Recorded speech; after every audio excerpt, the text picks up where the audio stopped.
Let the bass kick.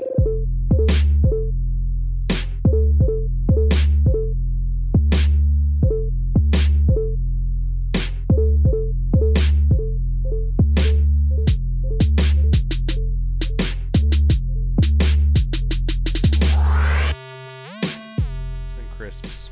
Yeah. It's like a heavyweight potato chip, according to Guy Ritchie. Talking to your microphone again, Jay? It's like a heavyweight potato chip, according to Guy Ritchie. Yeah, according to The Guy man Ritchie. who stooped Madonna. I already hit the big red button, so we're just capturing we're the stooping. golden So stupid. Stubins. Who hasn't? Hello, Capturing Lord. Stubins. All right, ladies and gentlemen, welcome back to Last Cash. This is episode 17. I am Will. This is my friend Marcus. I got Jay Skinner over there. Yo, yo. And joining us live in studio tonight, longtime friend of the podcast, frequent guest, Mr. Scott Stokely. Hello, everyone. We're very excited to have you here tonight, Scott. We've done the remote jobby job with the podcast and the Zoom meeting several times with you, promoting your book last year, and then just kind of trying to help you document your travels and get your mission out to the world and out to the airwaves since then. But I've been since we started kind of talking, I feel like we've become kind of friends, and I've been really looking forward to having you in the studio and we can have like a personal face-to-face conversation. Yeah. I've been pretty excited about this. Yeah, and we've talked about this a lot. We are really following guidelines with distancing and mask wearing and following all those protocol that the scientists, the people that we cheated off of in high school, the ones they are recommending. The guys that always had the calculator watch Exactly. in elementary school. So we are, for those watching, we are almost exactly 6 feet apart, and that was the Scott's got guideline. about 7 foot long arms, I've so got he can't even 5.5. reach Jay. Yeah. So we are doing our best to follow the guidelines while still trying to accept the new norm. It's like sitting in an old Ford find the Bronco. balance. Yeah. Just got massive wingspan room. Well, for us, I mean, like, for all intents and purposes, me, you, Dr. Hoy, and Marcus have basically been quarantined together since February, or long before that, because we've been doing this for a long time together. So we've also been very cautious because, like, Jay and Marcus both have small children. I work alone. And families. And I have elderly in-laws that I take care of. I mean, like, I not take care of, but if they need stuff done around the house, I'm the only one that can do it. So, and I've worked at Vanderbilt Medical Center for 10 years, so I've gotten to the point where I'm pretty sure I'm immune to just about everything, but it has been a pretty common practice for me to bring stuff home, and my wife gets sick. And so the last thing I want to do is bring this home to my wife or her parents. And How's protocol over there? You have to like delouse. oh, it's super strict, man. I mean, like, I get screened every day, and then I also like wear a mask everywhere I go.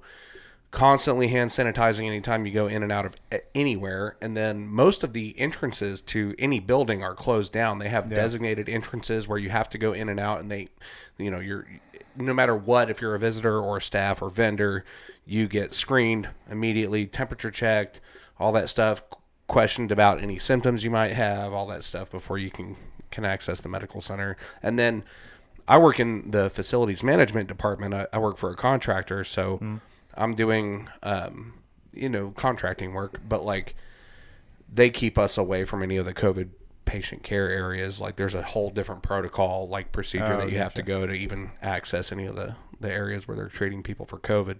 Gotcha. Well, and we were wearing masks up until the minute you said we were live, while we were, crossing into different spaces. And, we looked at it like basically what condoms are, right? Condoms don't prevent STDs. They reduce the risk to a point where you could live life. Sure. And that's kind of how we look at this. I mean, we're taking all the steps we can, but we can't live in a cave. We're trying to figure out this new norm, and it sucks, but... Well, traveling, how has that been for you as far as like quarantine in certain states? Have you been able to not travel to certain states because of those rules? No. I mean, we've actually been, most of this year, we've been camping and staying out in the backcountry. So our exposure has been, for a large part of this year, it's been a weekly trip to the grocery store.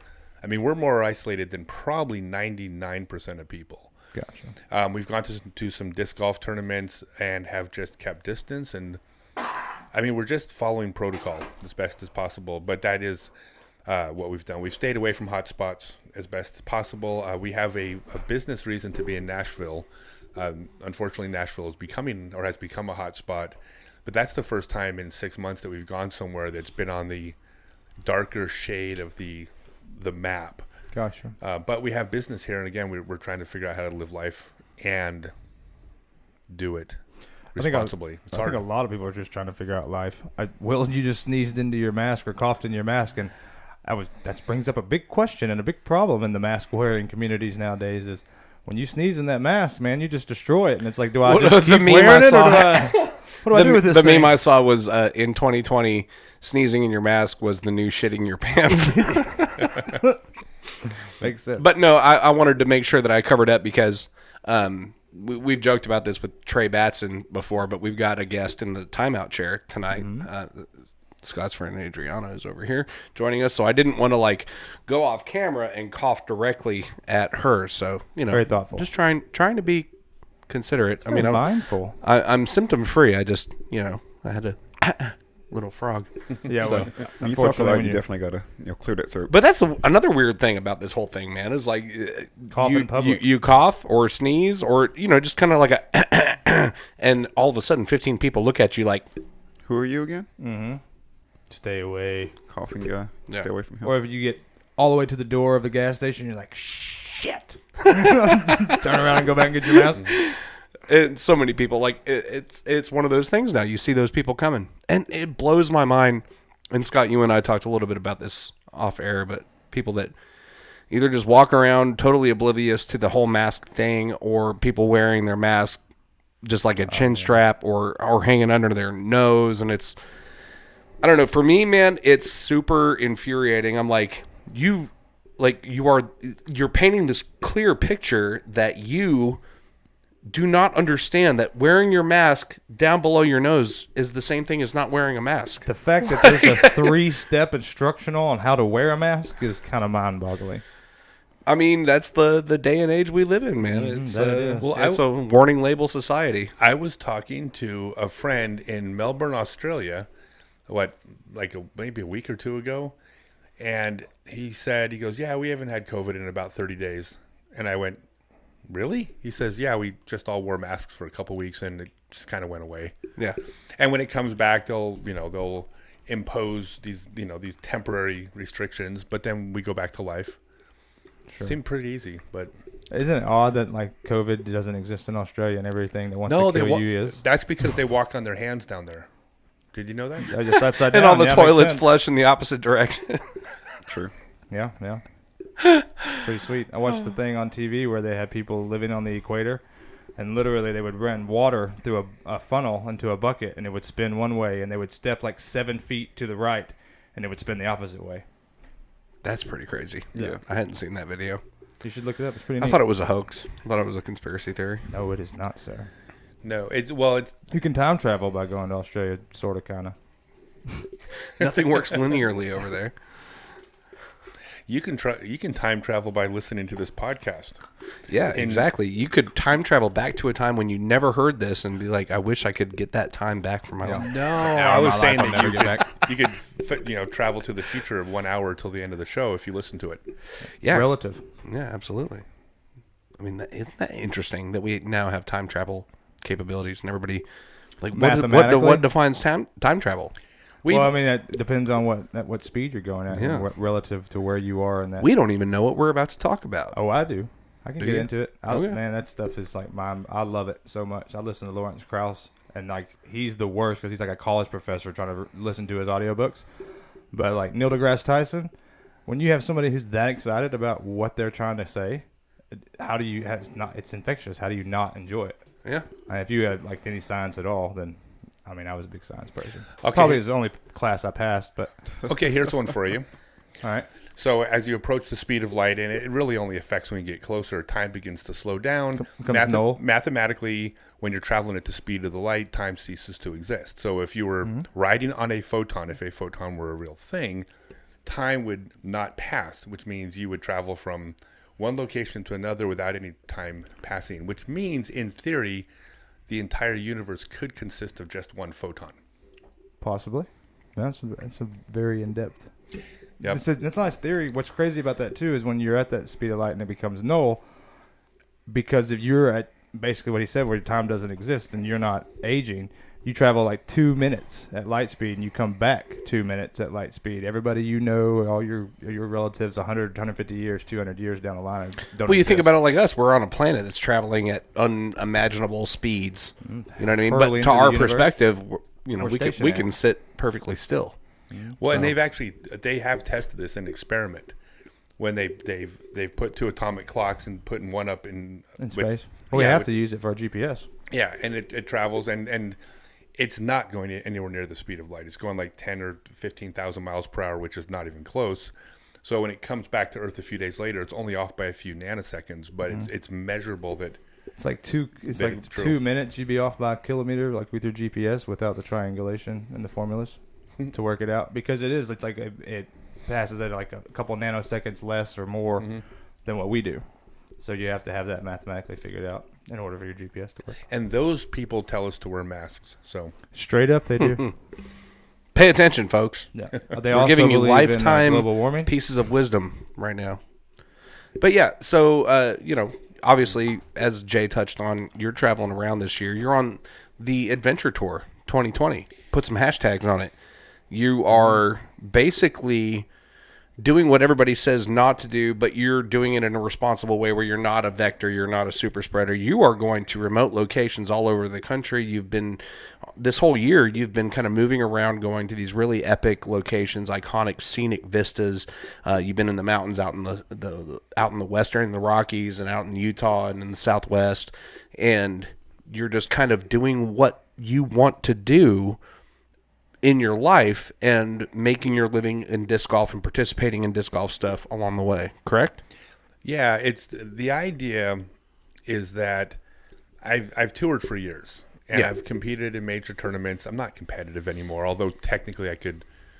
I'm a 1,010 rated MP50, so technically I'm competitive in my division. But I've done that. I've competed at major tournaments. One of the problems with major tournaments for me is that during the week it's just disc golf.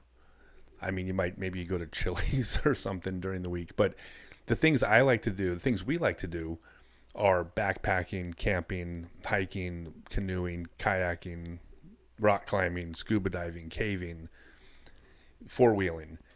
And those things you can't really do it in Peoria or Emporia or all these other great disc golf communities. Yeah. And so we play disc golf, and I do disc golf lessons, and I got other things I do, and then spend most of my free time. We just do fun stuff, but it's all away from the zombies. So we're keeping away from everybody. And I've been kind of pushing this idea that a lot of people, I don't think they consider, because I've been trying to push people to go on tour for my whole life. And if you're a 1,000 rated pro, like you're one of the top 1/20th of 1% of players in the world. I mean, you are high level. You go out to major tournaments, you're not cashing. You might have a good weekend where you get your money back, but I mean, you're not competitive at that stage of your career. And as much fun as it is to do that, a 1,000 rated pro out in the Midwest playing a bunch of, good solid B tiers, the occasional A tier, like you could make legit money and win tournaments. And when you don't win tournaments, you still win $400 for third place because you're 1,000 rated. You're a top player, and you can tour and make a living playing disc golf, just not playing the major events. And you could have more fun during the week, and it costs less money doing backcountry stuff. And at the end of the year, you're probably going to, well, I mean, you always improve, but one of the things that you'll learn by doing that is there's a skill to winning. There's a skill to going out to lunch with a 3-stroke lead on the final day, not getting nervous. There's a skill to starting off the final round 5 strokes out of the lead, knowing you still have a chance to win. But those things normally come with experience. You've been in that situation, oh my God, I came back and won. Or I went to lunch, I overthought it, came back and blew it. You do it differently next time you win. And so you're learning skills to compete. And now all of a sudden you're 1,015 rated at the end of a year. You've learned how to win. Now you go back out the next year, play the big tournaments. You're in a better position. as opposed to maybe just going out and just showing up and playing. So I've been promoting the idea not just for fun, but maybe as a stepping stone for people that want to tour. You know, I mean, God, a 980 rated Masters player can make a living playing disc golf in the Midwest. It was being basically like a regional tour. Yeah, and the thing is, I mean, we spent our entire second half of the year in Utah, Montana, Idaho. Coolest people. Well, there's cool people everywhere, but the coolest, bestest people out there. Beautiful surroundings, beautiful courses. None of them were in city parks. You know, they're out in these gorgeous landscapes that, well, I've seen the pictures. And it's a different type of experience. And it doesn't mean that's all you ever do. It just let it be a stepping stone. Like I said, like a 980 master, a 960 MP50 player could hit the road and make a living out of the Midwest. Now, when you're calling a living, what do you mean by that? Quotes. Yeah. What I mean is, if you are willing to do some camping and you're cooking your own meals, you're not going out to dinner, you sell a couple custom discs here and there, you leave with a couple grand in the bank, you come back at the end of the 4 months later with a couple grand in the bank. Sure. You're getting by. You can certainly make more money than that. I mean, I do with my lessons. I do really well, but you don't have to do really well to be making a living. But you're not dipping into your savings, and you're making money every weekend. It's like, God, I mean, the Pro Tour, I mean, a 1030 rated player is like, that's hard. It's at the highest level. I mean, there's so many 1030 rated players, and then there's a whole shit ton of 1020 rated players that'll beat you on a given weekend. Mm-hmm. Well, the reason why I ask when you say you're making a living is because I feel like a lot of those guys, they're playing, they're on tour, and they're making money, and yes, they're making a living, but like that's not necessarily why they're out there doing it. They're out there doing it because they're young and they're able to, and they want to explore and see the world and do something they love at the same time. So a lot of them have a hustle too. Sure, a lot of them, have a side hustle, and so like we talk about different things that the pros are doing. Like you've got your education, your disc golf education career, which you've been engaged in disc golf education and teaching people how to play and growing the sport since you first started playing. I mean. Yeah, and I'm not suggesting that this is a better approach to touring. Sure. It's an alternative approach that works out especially well for somebody that says, what am I going to do out there? Like, I'm 1,000 rated. I can't compete with Ricky. Well, it's funny because I feel like that's kind of varying and relative to kind of where you're at, because that 1,000 rated pro can compete at their local regional areas if they've been there a lot and those touring pros haven't come in. Because we watch like Logan and Justin Bonnell hold up with some of the top-rated touring pros, here at the Music City Open last year, and like I'm under no illusion that a lot of that's when you're playing your home courses, you can be competitive with some of these guys. But I feel like where you're talking about where that separation comes in is like if you look at the courses that your A tiers play and then your national tours and your Disc Golf Pro Tour championships. Yeah, there's a lot of OB, but you got a lot of wide open space, and like. To me, you got a lot better chance of throwing better shots when you're wide open spaces, because even messing up, you might still land in bounds. So, like, when you have these regional guys who can play woods golf and they go out there on tour, I think that may be where that separation comes in, is they're not bombing 600 feet, but right. they'll take any of these 600-foot bombers in the woods. Now, you're old school, so I know you can throw far, but you're old school, so you play in the woods. But some of these guys who can throw 500-600 feet, it's hard for them to hit a line through a narrow gap. No, it's I always joke about this, and it's 100% true. I mean, a 1020 rated player from Kansas goes out to North Carolina to a C tier, they may finish 10th, and they'll lose to 980 players because the woods golfers in North Carolina are just ridiculous. Like, it's not even like the gaps in North Carolina are tight, quite tight. It's a different technique. It's not that they're more skilled. It's that there's a technique used for throwing finesse and for hitting lines that is different than the one for throwing far. Sure. I mean, there's a reason why most power players aren't the best finesse players and vice versa. And then a few players can do both, but it's a short list. Yeah. Where do you think that separation is with that 1,000 rated and the 1,030? What is that big separation that you see? Oh, God. I mean, it would depend on the person. I mean, just a general. I mean, putting. I mean, Yeah, I mean, if you're not one of the top putters in the world, you're not one of the top players in the world. I mean, the top putters in the world are the top players in the world. But having nowadays a complete game, I mean, having a short game, a long game, a sidearm, backhand, being able to throw rollers, trick shots, scrambling, strong mental game, which I just basically listed all of it. So I did being able to do it all. I was going to say, I don't want Will to give me a bad look here, give me the but this kind of brings back, when you talk about putting, to what do you think about the basket?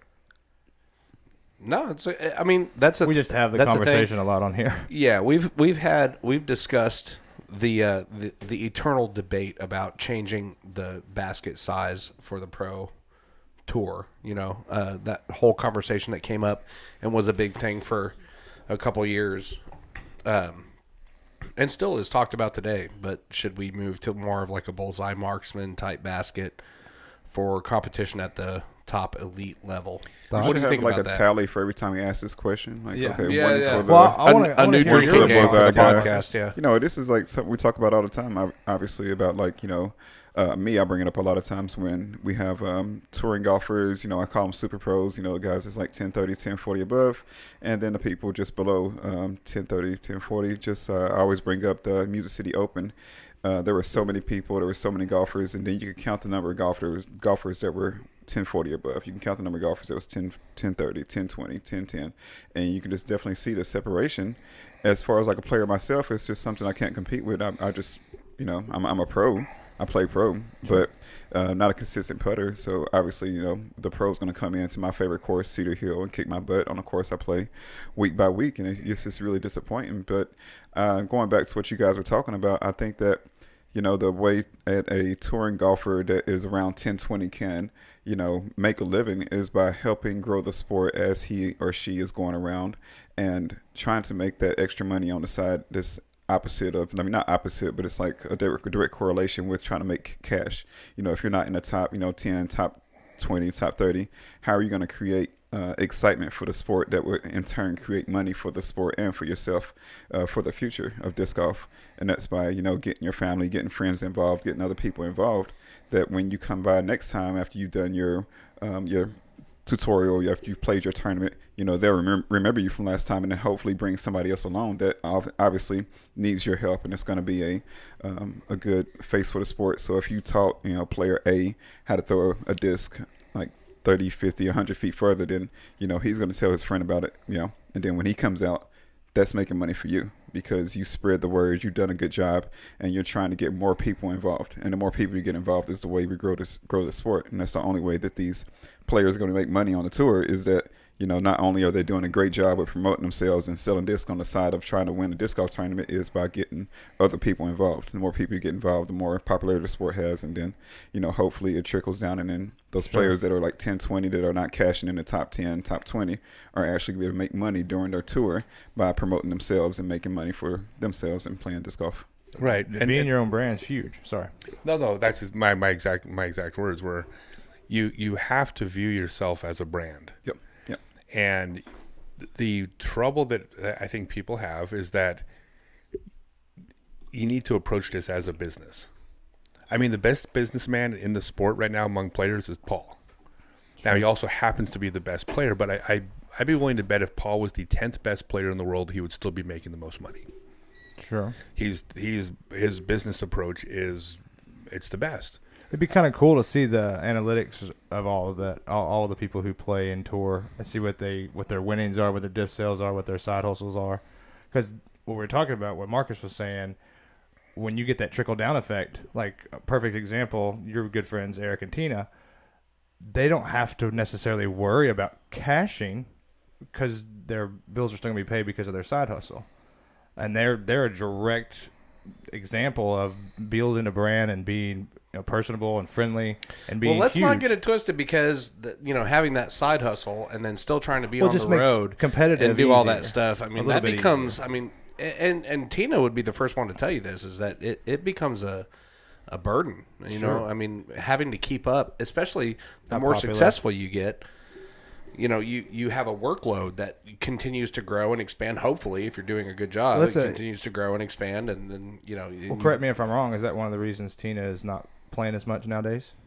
Is just trying to keep up? for sure. And she's also gotten into more media projects and stuff. So she's been working as a part of the DD Gotcha. media team for a while. But yeah, I mean, Well, what I was sorry, I didn't mean to cut you off. What I was meaning was like if you have that and you don't have to worry about winning or getting top 3 in this event to be able to make it down the road, that makes it a lot easier. It relieves a little pressure. I was talking to Cameron Colglazer a couple of years ago at MCO, and he was like, "I got a full-time job. I run my own company at home with my family," and he was like, "That has literally made me a better golfer because I'm not walking into every tournament like I have to get top 5 if I'm going to get back home or if I'm going to make it to this tournament." Yeah, I wrote about that in my book because when I went out on tour, I was the 7th player to tour, and the previous 6 made almost all their money off prize money, which this is back in the early 90s. What was prize like? What was first place back then in like a big tournament? $100. Two or 300. And a big event?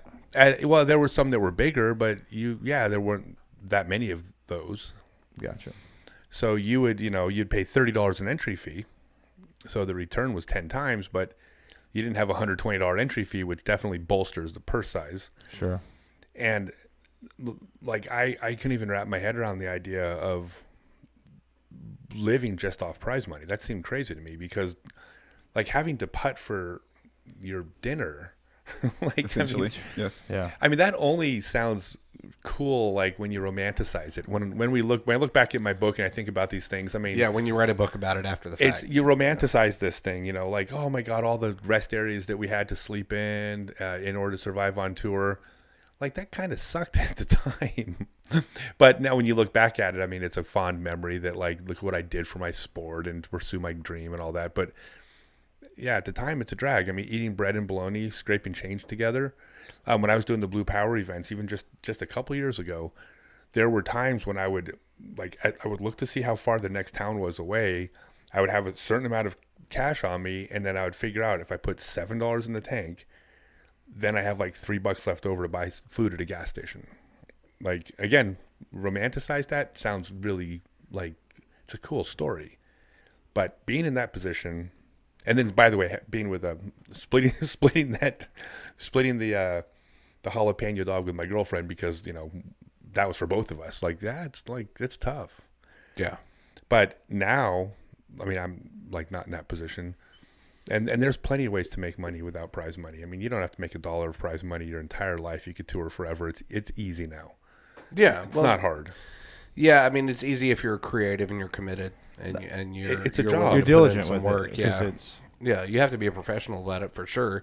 But there are opportunities now where Sure. the opportunities didn't used to exist. And I mean, I'm looking back at certain periods of my own young life, and I was doing the same thing. I was scraping change from couch cushions to get stuff to eat, but I wasn't doing anything productive or doing anything like to contribute to a dream I had or to a lifestyle that I wanted to live at some point in my life. It was just, I was just being a waste of space and just kind of trying to figure stuff out. So, I mean, I don't imagine that at the time that you and the people that you were moving in circles with looked at it as though, hey, this really sucks right now, but in 20 years, we're going to look back on this and it's going to seem really cool. Like, No, I don't imagine that was the case. But at the same time, now looking back on that and knowing that you went through that and you applied yourself to that struggle, and now you have this legacy to look back on. That's got to be, at least in some way, to some extent, rewarding. Well, so when I traveled in the 90s, I went from being extremely poor to, like, I was the first disc golfer to buy a house with just off of disc golf. So I was became successful in the 90s, but then I took the 13 years off and I came back and started from scratch. And that's when had to start from scratch. And scratch was rest areas and gas stations. Sure. A lot of people's floors, obviously. Was there a reason for the 13-year? Yeah, just my daughter was born. Oh, makes sense. Yeah, I just wanted to raise her. I mean, I was burnt out. My body hurt, but mainly I didn't want to be on the road with my kid at home. Was there any emphasis, like when you talk about your body being hurt, and nowadays we've had people come on who literally just talk health and how to take care of yourself and diet about disc golf. Was there any type of like push towards that at all when you were touring? No. No. Disc golf wasn't really a sport at that time. Not in the 90s. Yeah, we were real healthy. I think I was the first. We were all vegans. I was probably one of the first top players to cross train, which I did, but that was very unusual. That's not what people did back then. I mean, it's not that they weren't athletic. It's just that it was, if you wanted to play sports back then, you played baseball or football or basketball, Sure. golf, tennis. If you wanted to play sports but didn't want to be part of the jock culture, you played frisbee, skateboarded, snowboarded. I'd be willing to bet that Olympic snowboarders now cross-train in the off-season, but I'd be also willing to bet 20 years ago they didn't. Yeah. Sure. 20 years ago, they were fighting to get on the lodges or actually be able to Yeah, because snowboard. there were like ski only. Yeah, absolutely. They Most were, of they them were were. kind Oh, of frowned most upon of the back in new the ones day. were skiing. Yeah, Aspen Mountain, actually, I just read this in the book today. We installed the first course on top of Aspen Mountain, the first ski resort course that I know of in the world. There might have been others, but we hadn't heard of any. And at that time, because it was definitely a like a rich white person's town, well, was/is, and the skiers didn't like snowboarders. I mean, No, there was a huge animosity yes. back in the day, for sure. And it was, I think a lot of it was because the two different apparatus or apparati or whatever, apparatusi, however you want to say it, created different edges in the snow. So like if you were a snowboarder coming down behind a skier or vice versa, a skier coming down behind a snowboarder, the edges could cause you to fall. Well, you know, depending on how people were carving and stuff like that. And there was Part of the reason, that's what they would say. I think the bigger reason was that if you were a rich, But now look at like disc golfers on golf courses. yeah, no, I was saying when you saw rich conservative white skiers and then you saw young punk rock kids With their crazy beanies. snowboarding, dreadlocks. I think it was more the culture than anything. Oh, yeah. For like sure. we just want those punk kids out of here. And if you're in Aspen or Vale, like you can do that. You can Yeah. keep the kids away. Well, Not a problem. It's any of the counterculture sports that have emerged, skateboarding, snowboarding, they've all had to fight through those stereotypes and all had to fight through those blockades that were there because of pre-prejudice, basically. Well, and now you look at something a little closer to home, our sport. Oh, sure.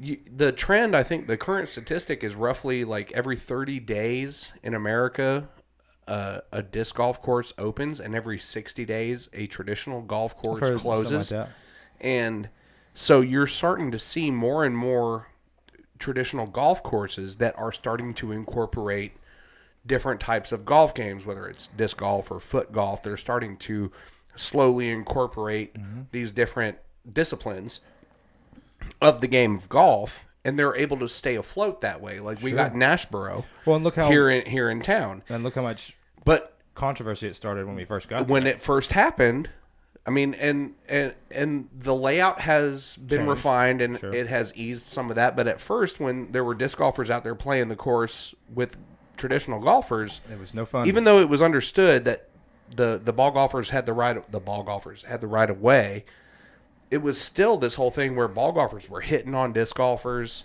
and it was this whole like get these hippies off my lawn kind of thing, you know. So we're kind of dealing with that same dichotomy now. Just real quick, would you rather get hit by a golf ball or a disc golf disc? I would much rather get hit Disc golf. Yeah, I was thinking disc golf disc too. with a golf disc for sure, because most of the time it's not going to be a high speed drive from within 150 feet. But yeah, I just thought I'd ask. it could be detrimental. It's good for facts. I mean, it's not pleasant either way. I've been hit with golf balls. I've been hit with a disc golf disc. I've not been hit with a golf ball, but right in the calf, and it felt pretty wonderful. So Oh, yeah. I got Shin. hit one time. I was at the Amateur World Championships in Kansas City, and I was out there doing a promotion for Discraft. So I was there to sign autographs and et cetera. And one of the things we did, because this was so unique, is that we brought out a radar gun and we had a speed test. We had a soccer goal. We had someone standing behind the soccer goal with the radar gun, and all the amateurs would get in line. They would throw as fast as they could into the soccer net, and then we'd get their time. We'd write their time on a mini. They'd get a mini that says Discraft, you threw X miles per hour. And so for some reason, I still don't know why I did this, but I was standing next to the soccer goal signing an autograph, and somebody threw a kid from Washington, from Kennewick. I'm sorry, I forgot his name. He's a cool kid, but he threw from about 15 feet away and hit me right smack in the middle of the chest. And as soon as he did, the very first words I heard, the guy with the radar gun says, 62 miles an hour. So I actually not only got hit with a disc, I know exactly how fast it was going. And from my neck down to my waist, it turned blue, yellow, purple, orange over the course of weeks. It was, Wow. yeah, no, it was, yeah, I was shocked. Are you easy? I thought it was you funny. bruise easy though? Or is that like? No, I just thought it was funny because I'm not a hypocrite, or I try my best not to be. And if someone else had been standing right next to the soccer goal when people were throwing discs and they got hit, I wouldn't have felt sorry for them. Mm. So I wasn't going to feel sorry for Anybody me. shorter next to you probably would have got hit in the face. Ooh. That could have been bad. Yeah. So But you're, then you're again, lucky you're kind of tall. They were 'cause- standing next to a soccer goal Yeah. with people throwing discs from like That's 15 true. feet away. Well, it's funny because I've actually done that at an amateur event before, and Simon was there, and you're throwing with everything you have, and you're not coming close, and you're just like, wow, I think, how is that so different? Like how Yep. is he 30 miles an hour above everybody else, no matter what? Yep. I actually talked to Simon when he was on my podcast last week, and his episode is airing on my podcast in 3 weeks. Shameless plug. What is your podcast? Is it new or is it something you've been working on? the Scott Stokely podcast, Scott Stokely, okay. for lack of a more clever name. Stick with a classic. I mean, don't muddle it up and confuse people. No, but this is something that I definitely wanted to get into because you've done podcasts in the past, and you had the Disc Golf Legends podcast. But now you're like we touched on earlier, you're traveling around and recording from these iconic locations, and you're getting on with people like Paul Ulibarri. I just listened to your episode with Paul Ulibarri, and that was fantastic. Thank you. Yeah. Obviously, it would be hard to go wrong with Paul, but I think we had him on once before. Who? Paul Ulibarri? If we have, I don't remember, but I'm pretty sure you may not have been here, but I was going to say, has he hooked up with Brian? I'm working on it. I talked to him today. Did you? Yeah. Good. Perfect. So my goal with the podcast is I want it to be 50% disc golf and 50% I want to talk to people that wouldn't give me the time of day, except that I have enough of an audience that they can promote something. Sure. So, we'll call it the Joe Rogan model. Like, this can't really go wrong modeling. After that, 100 million. I have an episode coming out next week where I'm talking to a professional juggler. By the way, jugglers aren't the most difficult people to get on the show. but I asked him, I said, hey, if I'd called out of he has 7 world juggling records. And I'm like, I want to know this guy. I want to talk to him. Sure. And I asked him, I said, if some random person just messaged you online and said, hey, I want a video chat with you for an hour, like, would you do it? It's like, probably not. But I have a podcast and you have a show that you do, and so we can promote it. Talking to the people I've lined up to talk to, I have a woman from a hardcore punk rock guitarist. I have a pretty hardcore gangster rapper. yeah, you keep telling me about that, and I really want to know. I confidential. don't want to divulge names because if it falls through, then it's a drag. Yeah. Will used to be a real famous hardcore rapper. Yeah. I've heard some of his flow. I wouldn't say it was really hardcore or famous. But Well, I he did rapped. used to be a rapper. It is. Well, He's and got albums. I'm also talking to someone from the Innocence Project. I'm fascinated by the Innocence Project. I'm looking forward to that one. And but in order to do that, I'm going to mix it up with, my friends in disc golf, and so it's going to be half and half. So far, the disc golf episodes are looking like they're going to get more views than the non-disc golf, but that's okay. I have my own agenda, which is to entertain myself. Well, you have a built-in audience with disc golfers. I mean, because You're kind of a big deal. Yeah, you're a fixture in the history of the sport, and you're still relevant. I mean, you're still moving and shaking, and this is something that I really kind of wanted to get more of a in-depth perspective from you on. I mean, obviously, when you decided to step away from the tour back in 2020, or not 2020, in 2000, and you stepped away because you had your daughter and all that, and then you spent 13 years, basically, or more, away from the sport. Something lit a fire under you and brought you back. And what was it that pulled you back in? Was it just the need to be a part of it again, and even beyond that, how was your perspective and how was your attitude about the whole endeavor different when you came back? You want to hear the story? It's a little bit longer. Can I add to that? I would like to know your reception when you did come back. That would just add to it. Sure. Yeah. And actually, I have a podcast that's going live tonight at 9 p.m. Eastern time. Yeah, I was about to mention that too. You've got a premiere on YouTube I got a coming premiere up. on YouTube Yep. tonight at It's 9 like p.m. knowledge bombs being dropped. Yeah. on We're this gonna get you podcast out of today. here. You got a hard out at 8:30, so you can get ready for your live chat experience. Yep. Got to catch the red eye. So the short of it is, I left the sport in 2000. I'll try to keep this somewhat brief and hopefully entertaining. We ain't going nowhere, bro. Yeah, bro. Okay, so and then in 2000 on January 1st, I woke up and had eggs. Scrambled or over easy? No, so I took 13 years off. I completely dropped out of the sport. When I wasn't playing, I couldn't even pay attention to what was going on tour. It hurt too bad to not be a part of it. So I thought everybody had forgotten about me, and I just was doing my own separate life. And I was extremely successful for a lot of years. Made a lot of money in the early days of the internet.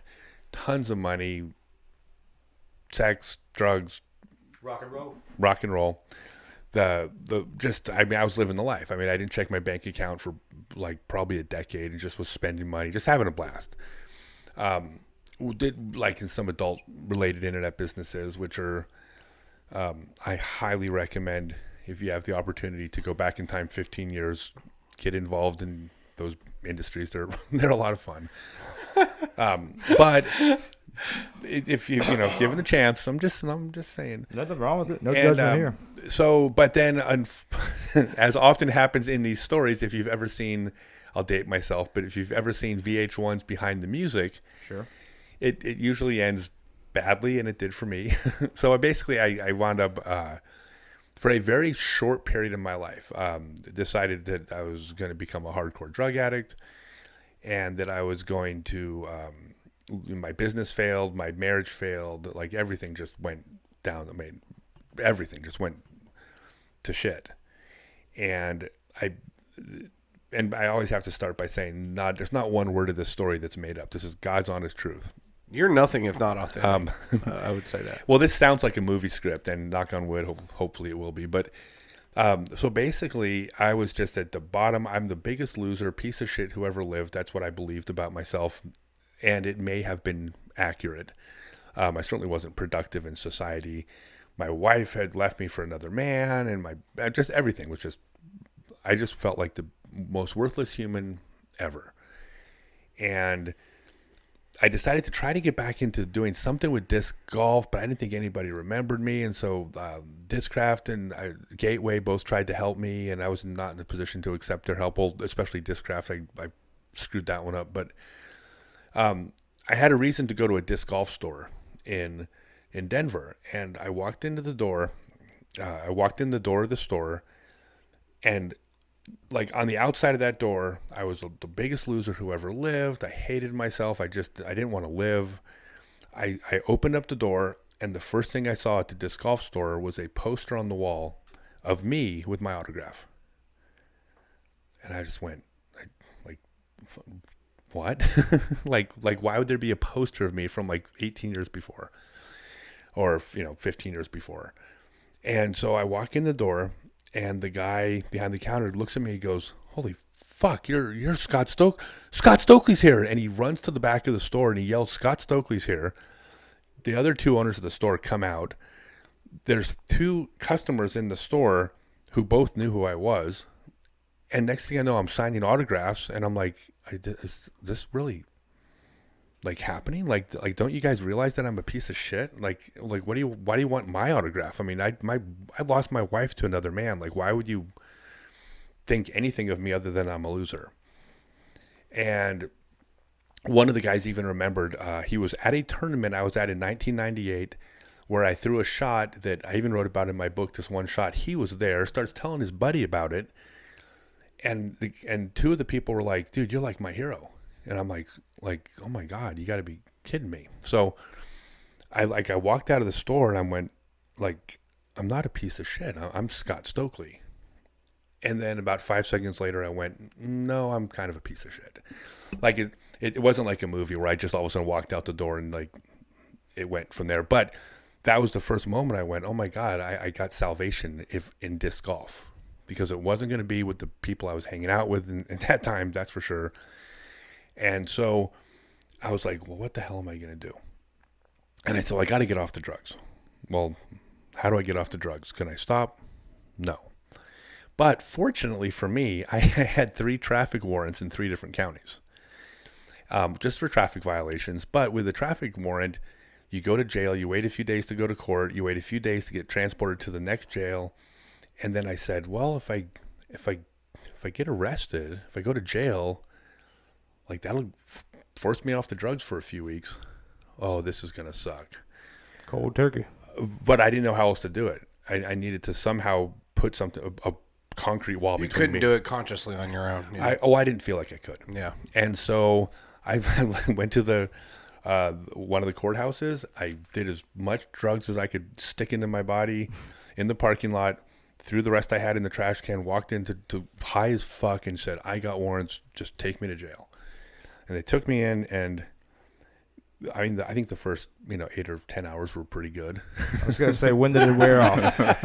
But then it went bad, and it was horrible, and it was just as bad. And there's people kicking drugs right next to you. It sucked. So they don't. I'm just curious because I don't know this, but they don't do any type of help at all when you're an addict and you go to jail. Jails don't do. They don't No. care about rehabilitation. If you're in a bad way, like if you start Well, I know like crashing, alcohol like withdrawal, they might you could put you die in a from, medical but- pod. They'll Yeah. they'll let you. They'll get you to a doctor if there's medical need. But there's Gotcha. nothing about. It's not about helping you. It's about punishing. Oh, sure. And so there were other people kicking drugs, and I went through that, and so it was horrible. But in about a week, I was no longer physically craving the drugs. I still wanted to get high. That's the way it works. But I was eating every day. I was starting to feel healthy, and then I got out like 3 weeks later, and like I just wanted to get high. That's the way drugs work. Sure. Yeah. But I had enough distance where I said I can not get high today. You could choose not to right now. I could not right now. I found a place. I talked my way into like letting some people. I moved into this basement where it was like a flop house. Like they had a basement where they would hang curtains between mattresses, like they were like for $150 a month. But it was a roof, and then I was working at Fly Green, and they were giving me work, so I was making some money. So I was getting by. But I was also convinced at that point that like there was no future in what I was doing at that moment, and I still wanted to get high. That's all. That was what was on my mind. So I said I need to go out on tour. And as like strange as this sounds, is that I needed people to tell me that I was their hero, that they looked up to me. Like I needed to hear that from people, because that's what was pulling me the direction that I needed to go. And so I called up Barry Schultz, who I hadn't talked to in like 14 years. And he was in North Carolina. I was in Colorado.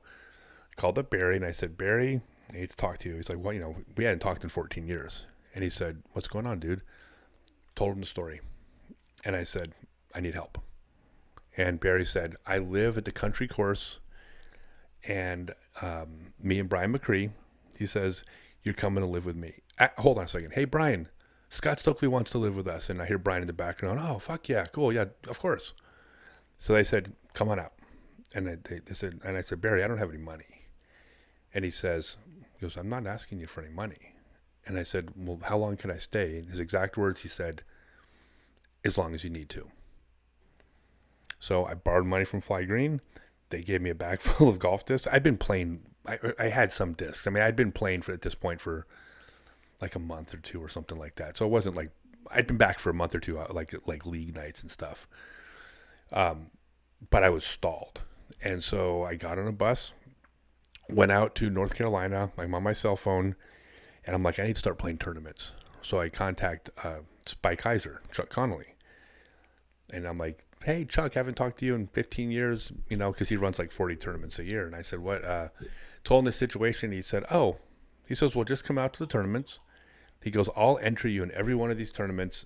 and you can keep all the prize money. You don't even have to pay me back the entry fee. I'll enter you. You keep whatever you win. And I swear to God, he says, would that help you out? And I'm like, yeah, Chuck, that will help me out. Like when you got your friends putting you up for free, you're eating ramen noodles, $100, $200 a week. What's wrong with ramen? Hey, that's all I ate. I still eat it. That's all I ate. They got restaurants with ramen in them now. Yeah. And but that was it, right? And so I went out to the country course. Brian Schweberger picked me up at the bus station. He looks at my shoes. He's like, you can't golf in those. He took me out, bought me some shoes, gave me a bunch of discs. And that's how I got back into it and why. That was it. Your initial reception from your former friends and basically competitors was good, it sounds like. It was family. It's what family does. That's what disc golf is. Family takes you back. I mean, you can burn your bridge if they take you back too many times and you fuck it up. I mean, there's a point where they're going to say, "Well, I can't help."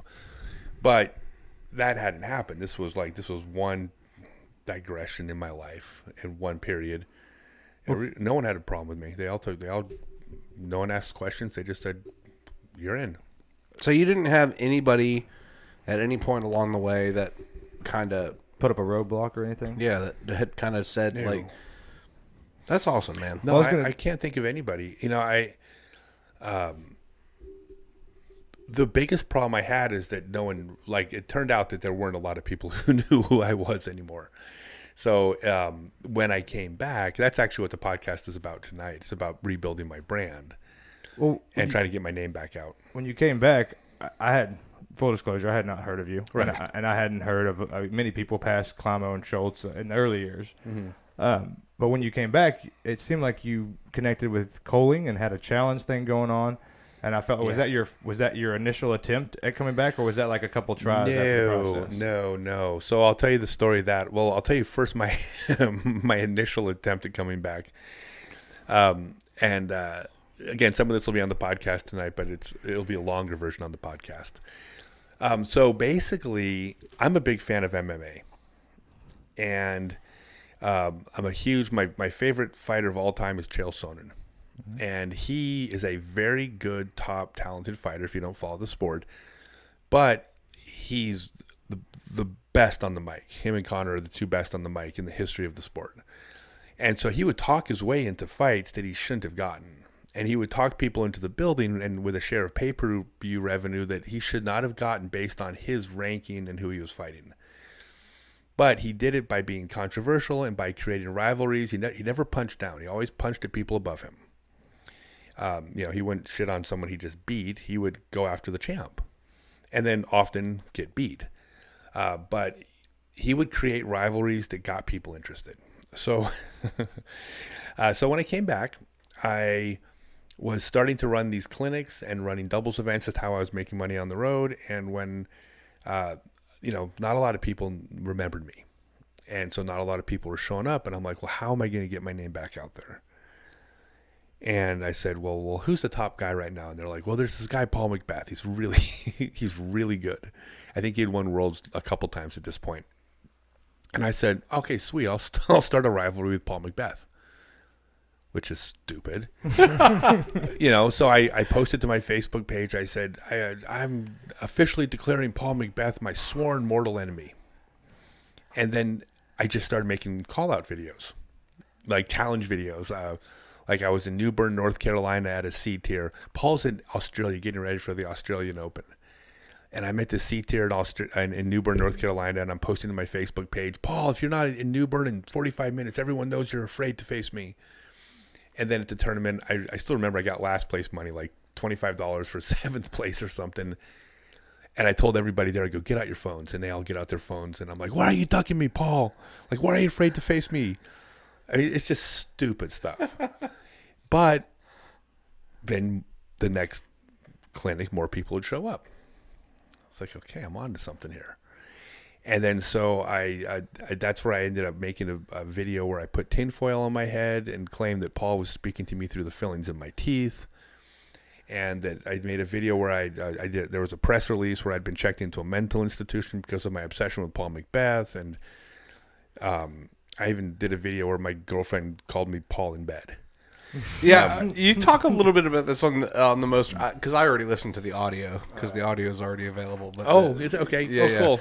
But the YouTube is premiering tonight at 9 p.m. Central Time. Yes. Yeah. So everybody get on YouTube, subscribe to Scott Stokely Disc Golf, and tune in at 9 p.m. tonight if you're here in Nashville or anywhere in the Central Time Zone. And he will be in the chat. Scott, you will be in the live chat to answer questions and stuff like that. But this is going to be super, super cool. I've already listened to a lot of the episode, and there's some great stories in here. There are. And the view from over your shoulder is quite impressive. There was like you were so high. That was such a, by the way, high in the mountains. Yeah, 14,000 feet is what I mean. Yeah. Yeah, and there was a cliff face behind me, and I'm scared of heights. Yeah. But so the thing with Jeremy Colling, and I'm giving the short versions. I mean, the podcast has a bunch of this stuff, but the short version was, like, I got a following back enough to at least have people come out, and I'm making a living now on the road. And a player, Ricky Singleton, messages me and says, "Hey, we're raising money for a 3-year-old girl named Sophia who has a congenital heart defect. And would you like to donate some autographed discs for the fundraiser?" And I said, well, yeah, of course I would. And then I started talking to Ricky, and I said, she started telling me about Sophia, and my heart broke for her and her family. And I said, how much are you trying to raise? And he says, well, we need to raise $10,000. And I said, I can raise $10,000. And he says, how? And I said, I have no idea. I said, but if you give me an hour, I'll come up with something.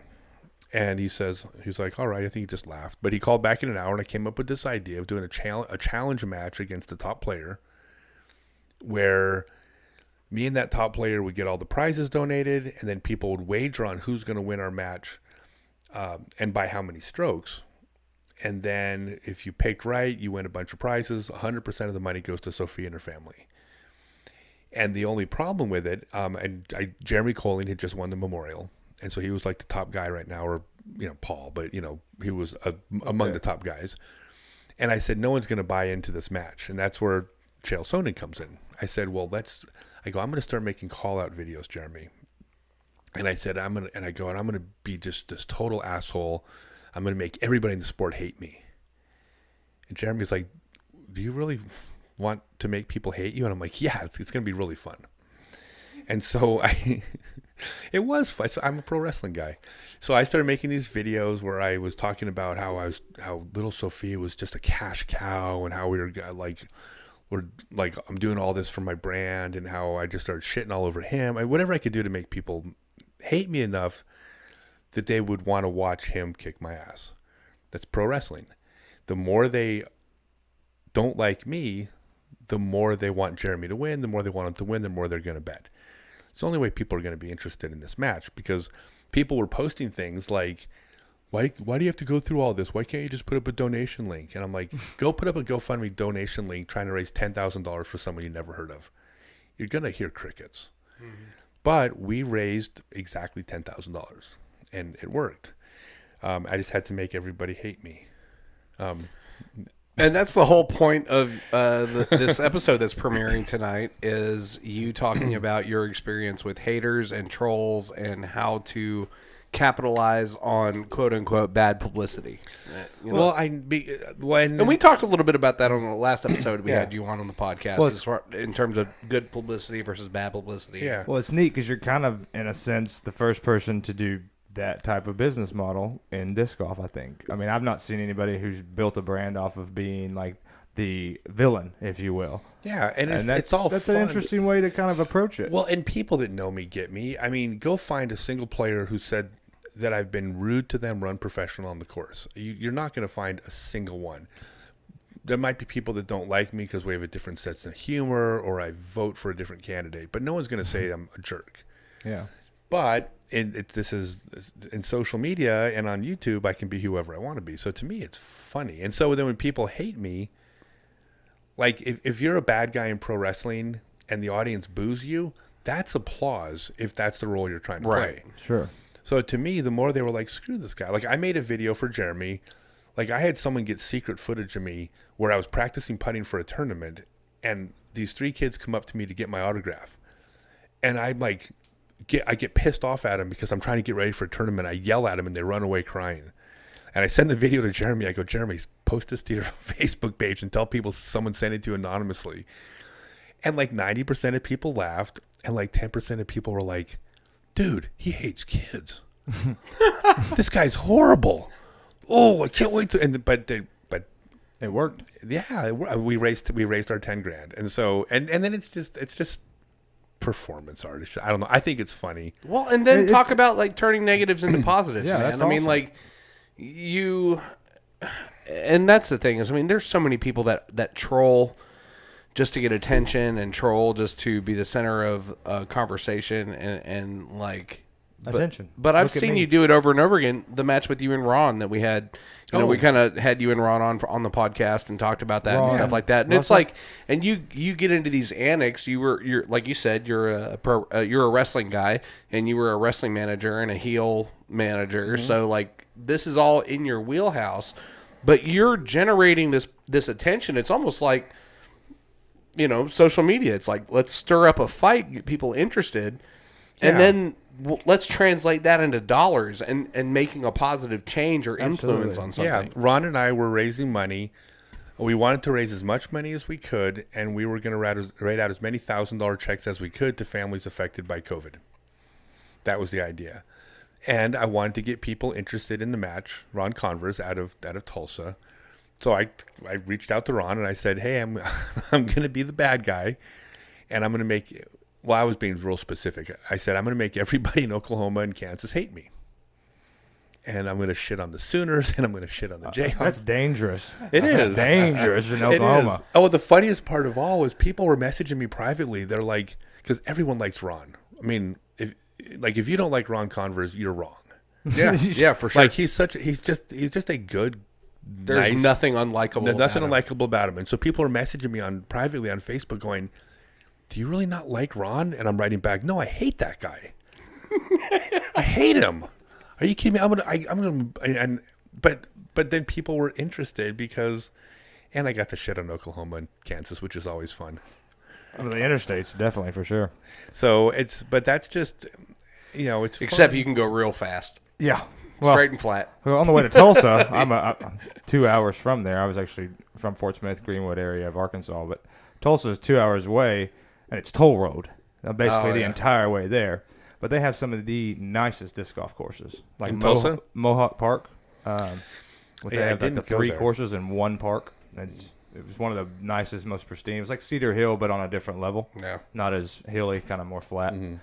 But question, as far as rivalries go, and on the real, was there any rivalries out there when you were actually competing? Like you maybe say don't like to card up with, or maybe your favorite and your not least favorite?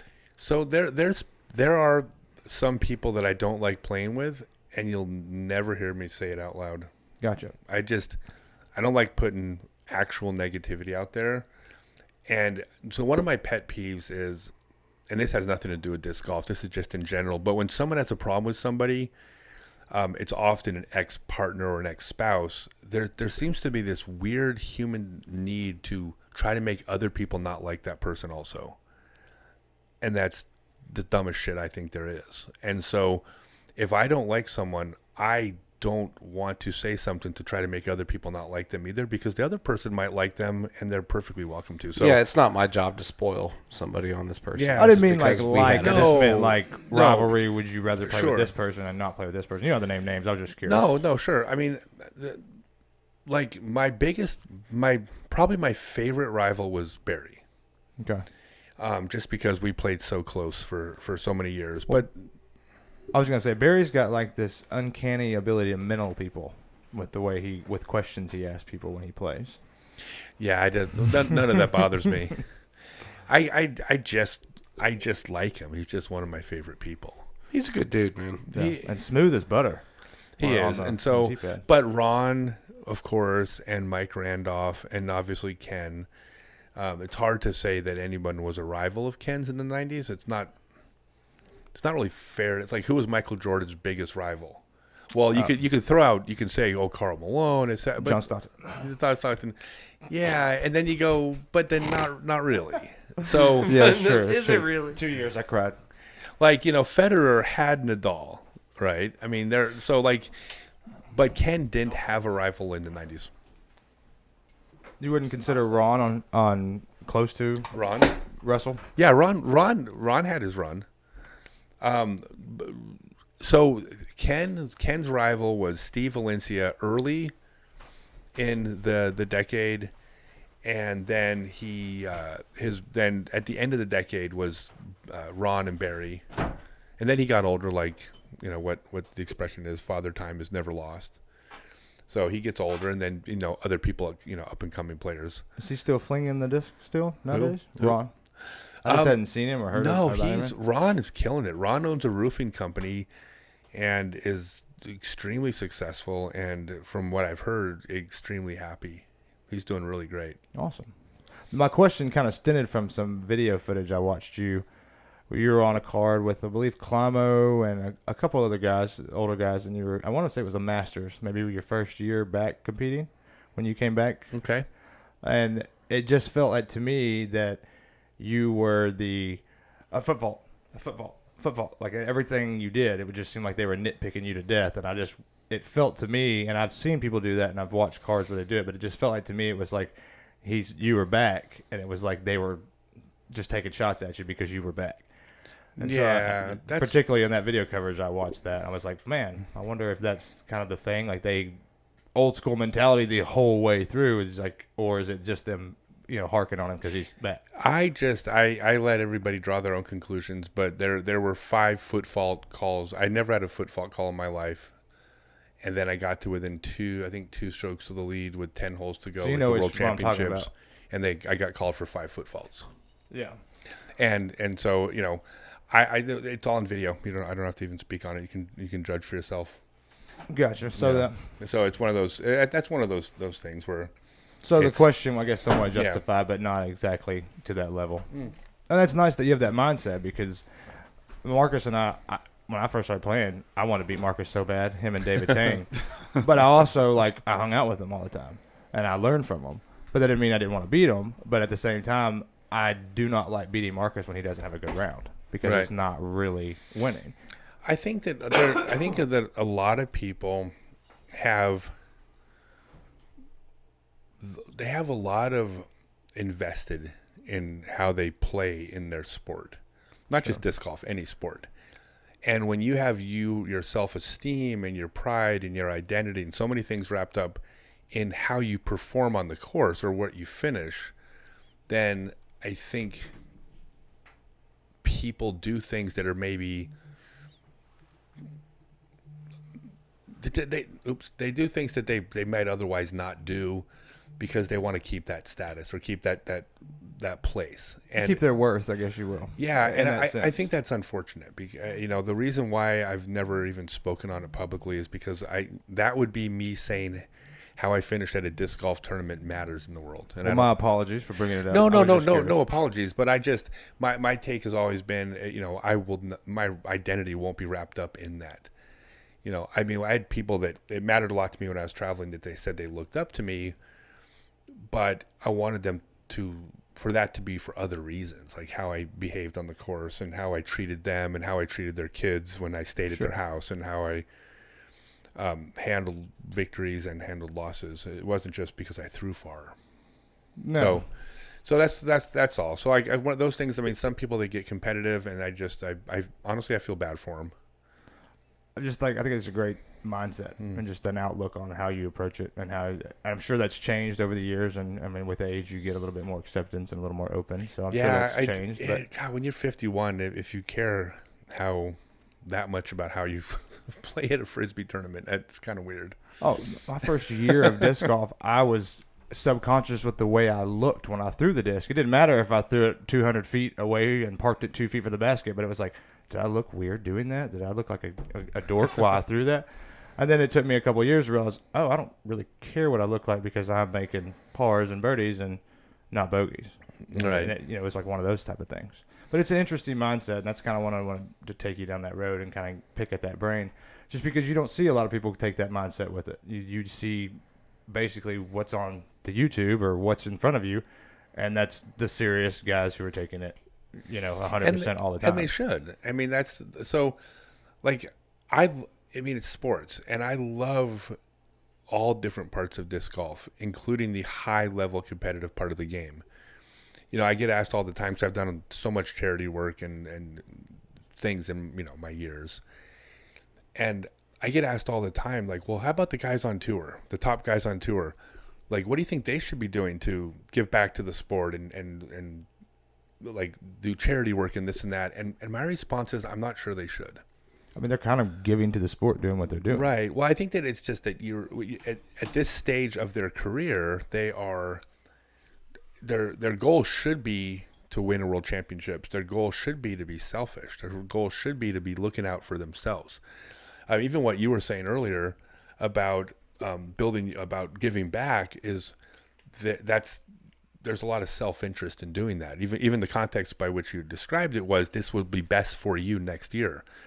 And I do think that when you're a 23-year-old disc golfer trying to win a world championships, I think that's the best time ever to be selfish. Once you have kids, if you're selfish, you're an asshole. You're wrong.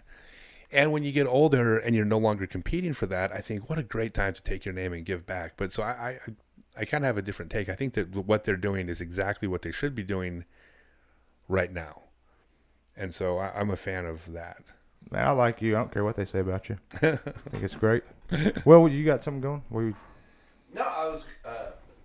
Sorry, I didn't... No, it's cool. I was going to say, let's take a quick break so everybody has a chance to go to the bathroom, check their phone messages, all that stuff, and then we'll come right back, and we'll get into some more deep stuff. Okay. With Scott Stokely. Cool. Be right back, guys.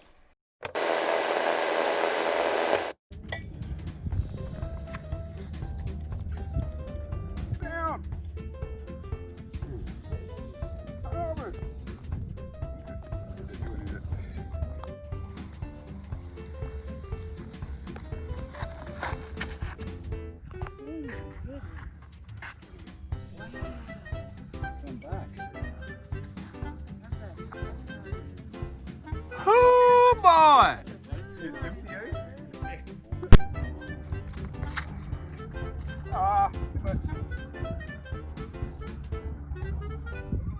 You're on the right side, though.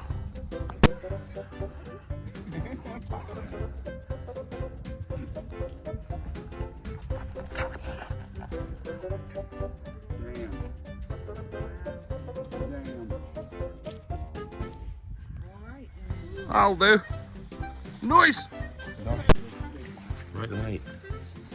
Oh, come on. Damn muscles. Let me take that one.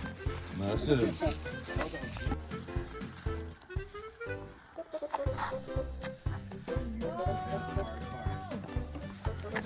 Snack.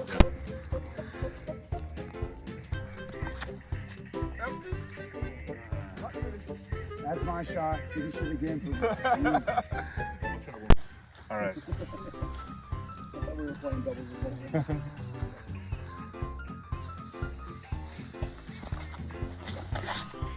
Hey. Get up. Get up. I just ran into the first time, like, literally met him, and he gave me this awesome card. He made the barn. Wow. Woo! So clippy.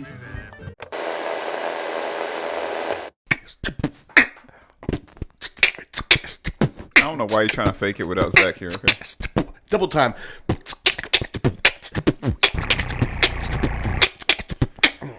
Zach, we miss you. We need you. We miss you, Dr. Hoy. Hey, get off the ball golf course, bro. Yeah, he's out there in Western Kentucky with his brother playing some stick and ball. Yeah, he said they got a round of dubs in the other day. Yep, good time to mention congratulations to Dr. Hoy on his appointment to the PDGA Medical Committee that was just released today by the PDGA. Absolutely. Yep. And his recent victory of the presidency of the Music City Disc Golf He Club. will next year in 2021 be the executive officer of Music City Disc Golf, taking my place Hail And to grabbing the the chief, reins. if you don't, I have to kill you. Pass the baton, man. it's a you just special keep it feeling going. when you get to walk away from a project that you've been engaged in very intimately for 4+ years, and you know it. You're leaving it exactly how you intended to. Well, it's funny you say you're walking away, but you're not really Right. yeah, walking away. I'm not You'll still really be going here. anywhere. You're like, I'm just gonna step over here. I'm just gonna stand in the corner, and Nobody can talk to me. He just moved up to the Masters division. not yet. No, I'm just I saying, like, wish. of the Yeah.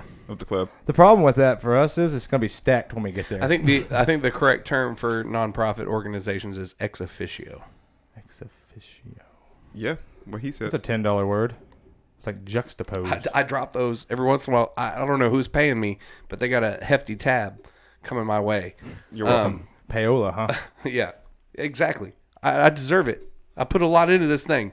Anyway, we're back with Scott, and we got into some deep water with you, Scott, before the break, and something that I keep coming back to. You know, obviously, we had you on pretty heavily to promote your book a year ago when it was first coming out. Yeah, hold that up for the camera. Audio quality is Scott much better. Stokely, Growing Up Disc Golf, Amazon bestseller. I was You actually can find gonna you can get it in audio, well, not audio book yet, but you can get it in Soon. your digital reader. You can get it in physical copy. You can actually go to patreon.com/Scott Stokely and you can sign up, and you can actually, for what level is it that you can sign up for where you can get an autographed copy of the book and all the free information? Well, we have 3 levels. Okay. Starting at the bottom level, which is silver. Then above that is gold, and then above that is plastic. I like it. I may have misquoted the Patreon link, but it will be in the description of the video. Yep. And so the thing about the Patreon, it's a new thing that I'm doing, Yeah. and it's I put out tons and tons and tons of free content and podcasts and lessons, tutorials, all of it free. So part of what Patreon is for is just to support that. If you are getting any benefit from it, which I hopefully people are, then it's a way of just keeping the free content coming. And the other thing is that I have a member section for patrons where I do course breakdowns and tournament strategy just for patrons only. I don't make this public. And if you sign up for the plastic tier, which is $24 a month, you get well, it's not free because you joined, but you get a copy of my book, and you can sign up on Patreon month to month. So you can sign up for a month, get a copy of the book, and even cancel if you want. And it's about the same as buying the book, but you get to be a patron, and I'll get all that free content too. Now, Yep. is there a leather-bound edition coming soon? A leather-bound It would look edition. nice in my collection. I don't know. It seems like the ROI on that might be a little bit imbalanced. I don't know. Leather. Yeah, it could Leather's be. expensive. Yeah, Or maybe someday a hardback.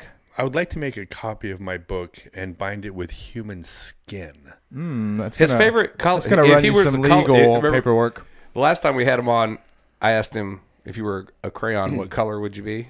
And his answer was flesh. He did it in a roundabout way where it didn't sound inappropriate, but it was flesh. It's like, No, it's it's like the- Band-Aids are supposed to be flesh-colored. No, But it's not- This is what it is. It's the most racist crayon color there is because Yeah. I think a lot of times you know, if you're looking for racism, you can find it in places where it's not. That I think that can happen all the time. When you make one crayon color and it looks just like me, and you name that crayon color flesh, you're a racist crayon company. And so And it's not just even looks like you. No. It's like looks like the very inside of your forearm that you've had covered up with a hoodie for 4 years, like never seen the light of day. That's what that color looks like in the crayon. It's the It is pretty absence of racist. color. It is. It Yeah. is. It's so blatantly like in you know, like it's 1943, and that's Well, we still watch Disney movies and we drive Ford cars, but Yeah, and, you know, there's a lot of money that they were donating to the Nazis at one point in time too. they were. So You know, yeah. So it was like I said, it's either that or burnt sienna. But there's no funny anecdote to go with burnt watch your sienna. mouth when you're talking about burnt sienna. She did nothing. let's make this real awkward. Marcus, how do you feel about it? Just kidding. He's just over there like, what? And I just listened to. Where is this podcast going? Oh my god! I can't wait to see this crayon. Yeah, Yeah. no, it's You It have comes- seen it the comes in crayon. the Here, just 64 look pack. Here, look at me. Now you've seen the crayon. When they say Robin's egg blue, Mission accomplished. I remember there was a time when I was a young child where it wasn't yet, they hadn't reached that racist level where it wasn't labeled flesh, it was labeled peach.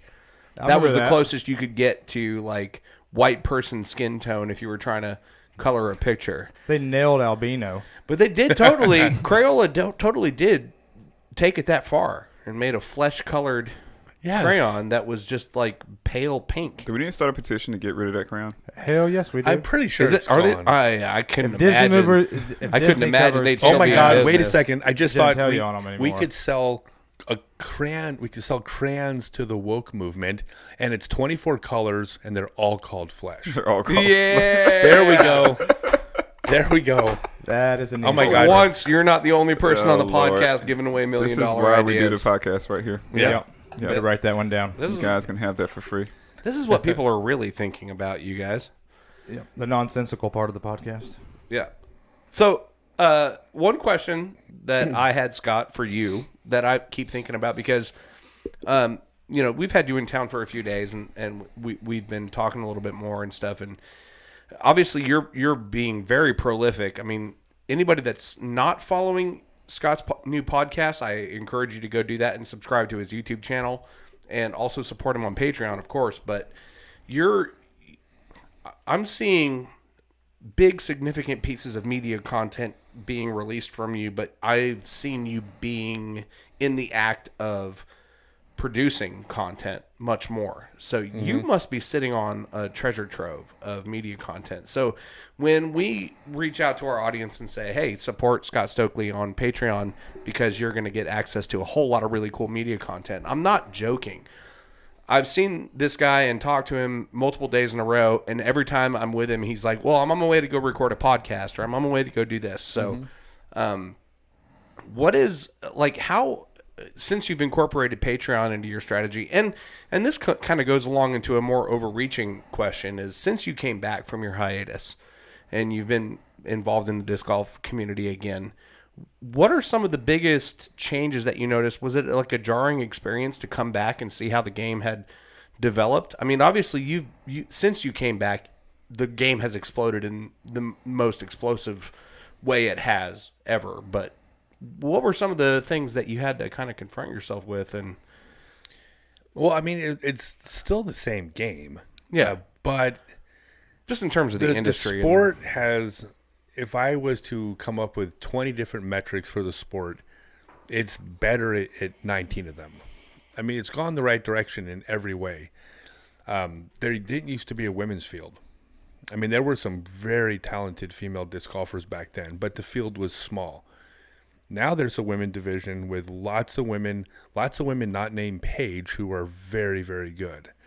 And just go out on Facebook. There's a lot of 10-year-old next pages out there that are just as talented as the 10-year-old next Pauls. That's brand new. Juniors play. There's the sport is respected now, at least far more than it used to be. Real athletes playing, more people on tour, more people making a living, pro shops, cultural acceptance. Some guy even wrote his autobiography. There's the zen of disc golf. Yeah, it's pretty good too. You should buy it. It's on my nightstand. I actually started it the other day.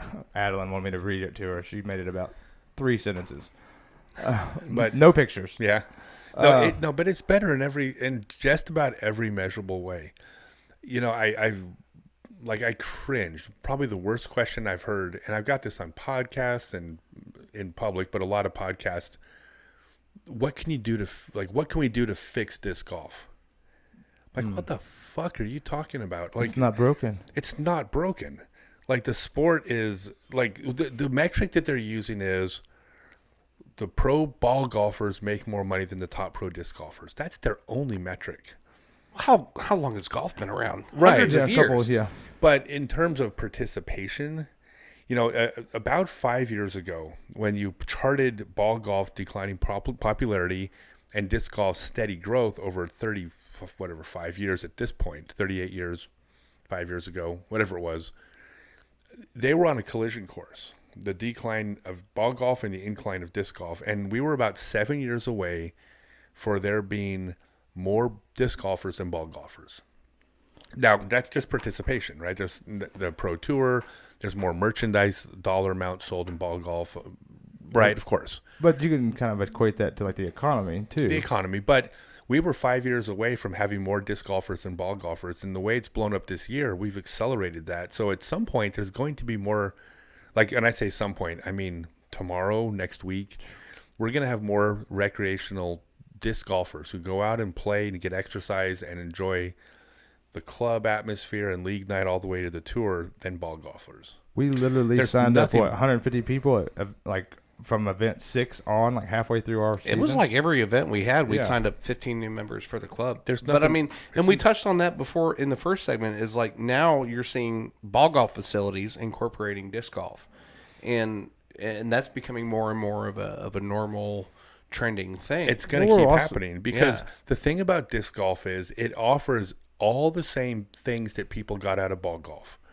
The reason ball golf was popular was because there wasn't another alternative golf. Nothing else offered what golf did. I mean, people talked about the zen of golf. Now that you can replicate that with a couple discs on a course that's free, and way less money. like it was going to pass ball golf. I mean, it was just a matter of time. You know, people didn't think it in the mainstream world, but I mean, we always knew it was. But I don't measure it by the Pro Tour. I would love to see the kids on tour make more money. Sure. Like, I'm a huge fan of the tour, but don't judge our sport by that. That's stupid. yeah. Well, look at the steps that we've taken, and they are. Me and Will have talked about this with Marcus as well. Those steps that we and those opportunities we've been given, well, we have been given those opportunities had we not have COVID, with us being on CBS, with us being on ESPN. And when you talk about those two milestones in themselves and the ratings that we got, those in it, and then themselves will make disc golf grow, I would think, double, triple in the next couple of years. And with kind of like what the rumor mill is within the sport, and you know, it's disc golf and it's a rumor mill, they seem to be interested in, you know, continuing this. Like, even maybe when COVID lets up, we're actually out there with some real primetime sporting events going on. So the reason why disc golf has grown, and it's been steady for 43 years, it's just a mathematical algorithm. That's all it is. A certain percentage of people who play the game enjoyed enough to want to play a second time. A certain percentage of those people enjoyed enough to play it for the next 6 months. A certain percentage of those people enjoyed enough to play for 20 years. And among those people is a percentage of people that want to share the sport with their coworkers or families or kids. And you just plug in this algorithm and then you start the clock. And that's why we've been growing for all these years. It's like we've been steady because more people take up the game than are quitting. And so why would that change? Like, there's no reason why the people that played today for the first time are going to find any different experience than if you played it for the first time, you know, 1980.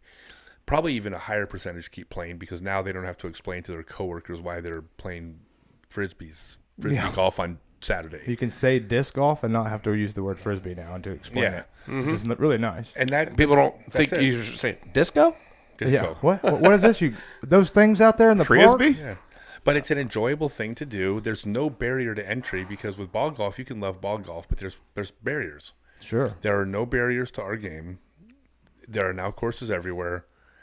It's simply left to the algorithm to play itself out, and that algorithm will make our sport around forever.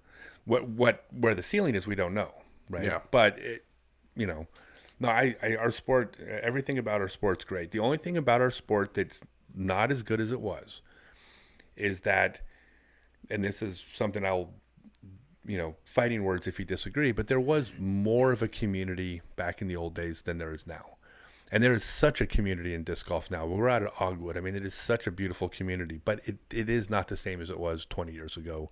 There Back- seems to be. Oh, go ahead. Well, we were all outcasts. Like, we all had this shared Freak thing. family. Let your We- freak we flag were. fly. Yeah. And so we shared this thing that no one else understood, and the community. I mean, a disc golfer from another state came to your tournament. Everybody at the tournament knew there was somebody there from Montana, and like it's just different. And that's just because of the size. It's not because of the quality of people or the anything against the sport. That part I see. I've been around since day one. Is that part is going the opposite direction. But that's the only thing. Well, Everything else was going the right way. Will and I both know this because we've seen it up front and dealt with it, firsthand. There's definitely a split in our sport where there's the people who want to see the sport evolve and become what it's going to have to be a media covered sport, big open courses, ball golf style. And then you have the bluegrass and outcasts or the niche guys who've been around since the beginning who don't want to see disc golf go that way. And so you kind of do see a little bit of that split, and Will and I have dealt with it just here locally, where we have the national tour coming up next year. We would have had it this year. Just which courses you should play. Should we go out and build a temporary course to support all these big gun guys, or put them on the super technical champion level woods courses and see what happens? See, and we can have it all. Sure. That's the thing. We don't like the pro tour is independent of league night. And it's independent of the private course where your buddies show up every Saturday. And it's kind of people say, well, I've heard people complain about these really there's pay to play courses. They're getting more expensive because they're getting higher quality, and they've complained about that, and which I think is nonsense. It would only be a complaint if every single course in your town turned into pay to play, and now there's a barrier to the person that can't pay to play. Sure. But as long as you offer these high-end pay-to-play courses alongside city courses and state park courses, I think there's room for everybody. No, I agree with you. I think that there shouldn't be necessarily a split, but at the same time you have... Well, that's been kind of my philosophy since I've been in the leadership of the club, has always Sure. been to create a ladder where you are providing access to every level of disc golf so that everybody within your community has the choice of where they're going to exist within the sport and what the sport is going to be for them. And if you want to be a casual player that plays with your friends once a month, then disc golf should be available to you on that level, and you should still be able to be a part of the community. Absolutely. I mean, and at the same time, if you're a young kid that just immediately latches onto it and you want to become a touring pro, well, your club, whatever organization is serving you locally, should provide a route for you to get there, should provide opportunities for you to get there. That's the idea of it. No, you know and what I mean? You kind of basically said exactly what I was going to say. The only thing I would add necessarily to that is I feel like there's a lot of support on the evolving side, the competitive and the media side of still supporting, the community aspect of it. Yeah. But then you still have that split where the community kind of is like, oh, well, I don't want to do that because that's not the way disc golf is. Or not the way it should be. And well, you see a lot of the old but, school heads and stuff, that people that were around at the beginning Sure. stages of disc golf, and they have some hesitancy as far as totally co-signing on the bigger tournaments and PDGA involvement and things like that. And there's a little bit of a reluctant feeling there. And I think a lot of that is kind of what Scott touched on earlier in the first segment, was that at some point things started getting a little too uptight. You know what I mean? It seemed like, we're not maybe, I don't even think this may have been off air, but we were talking about how you kind of got into your rabble rousing kind of trying to stir stuff up. And that was mainly because people because in a lot of situations now, especially with the advent of social media, and you're seeing the way people interact in and around the sport, and it's mostly on social media, it seems like everybody's taking things a little too seriously, including themselves. And the spirit of fun and why we do this in the first place seems to get lost in a lot of times. So, agreed.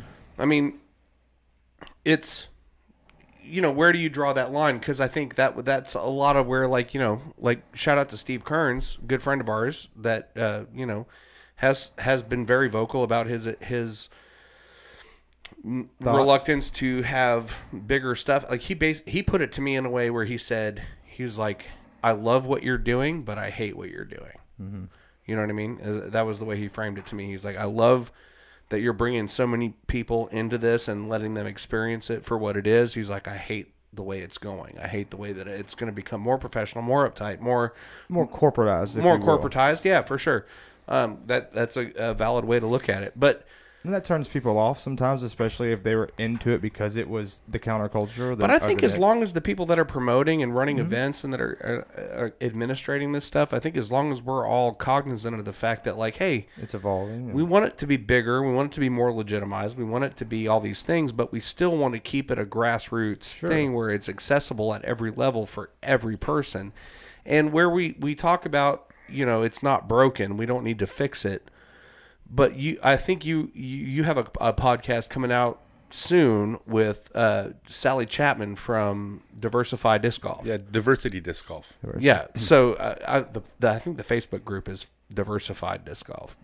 I could have misread it. Well, if you look turned at it real T quick, into an F, but the evolution of that side, I think, feeds. If you and maybe you don't agree, but maybe it feeds the bluegrass, the community movement, because the media will get governments to look at it and see, oh, hey, we should put a park in, but we need it to be for everybody. So they're not going to build a champion level.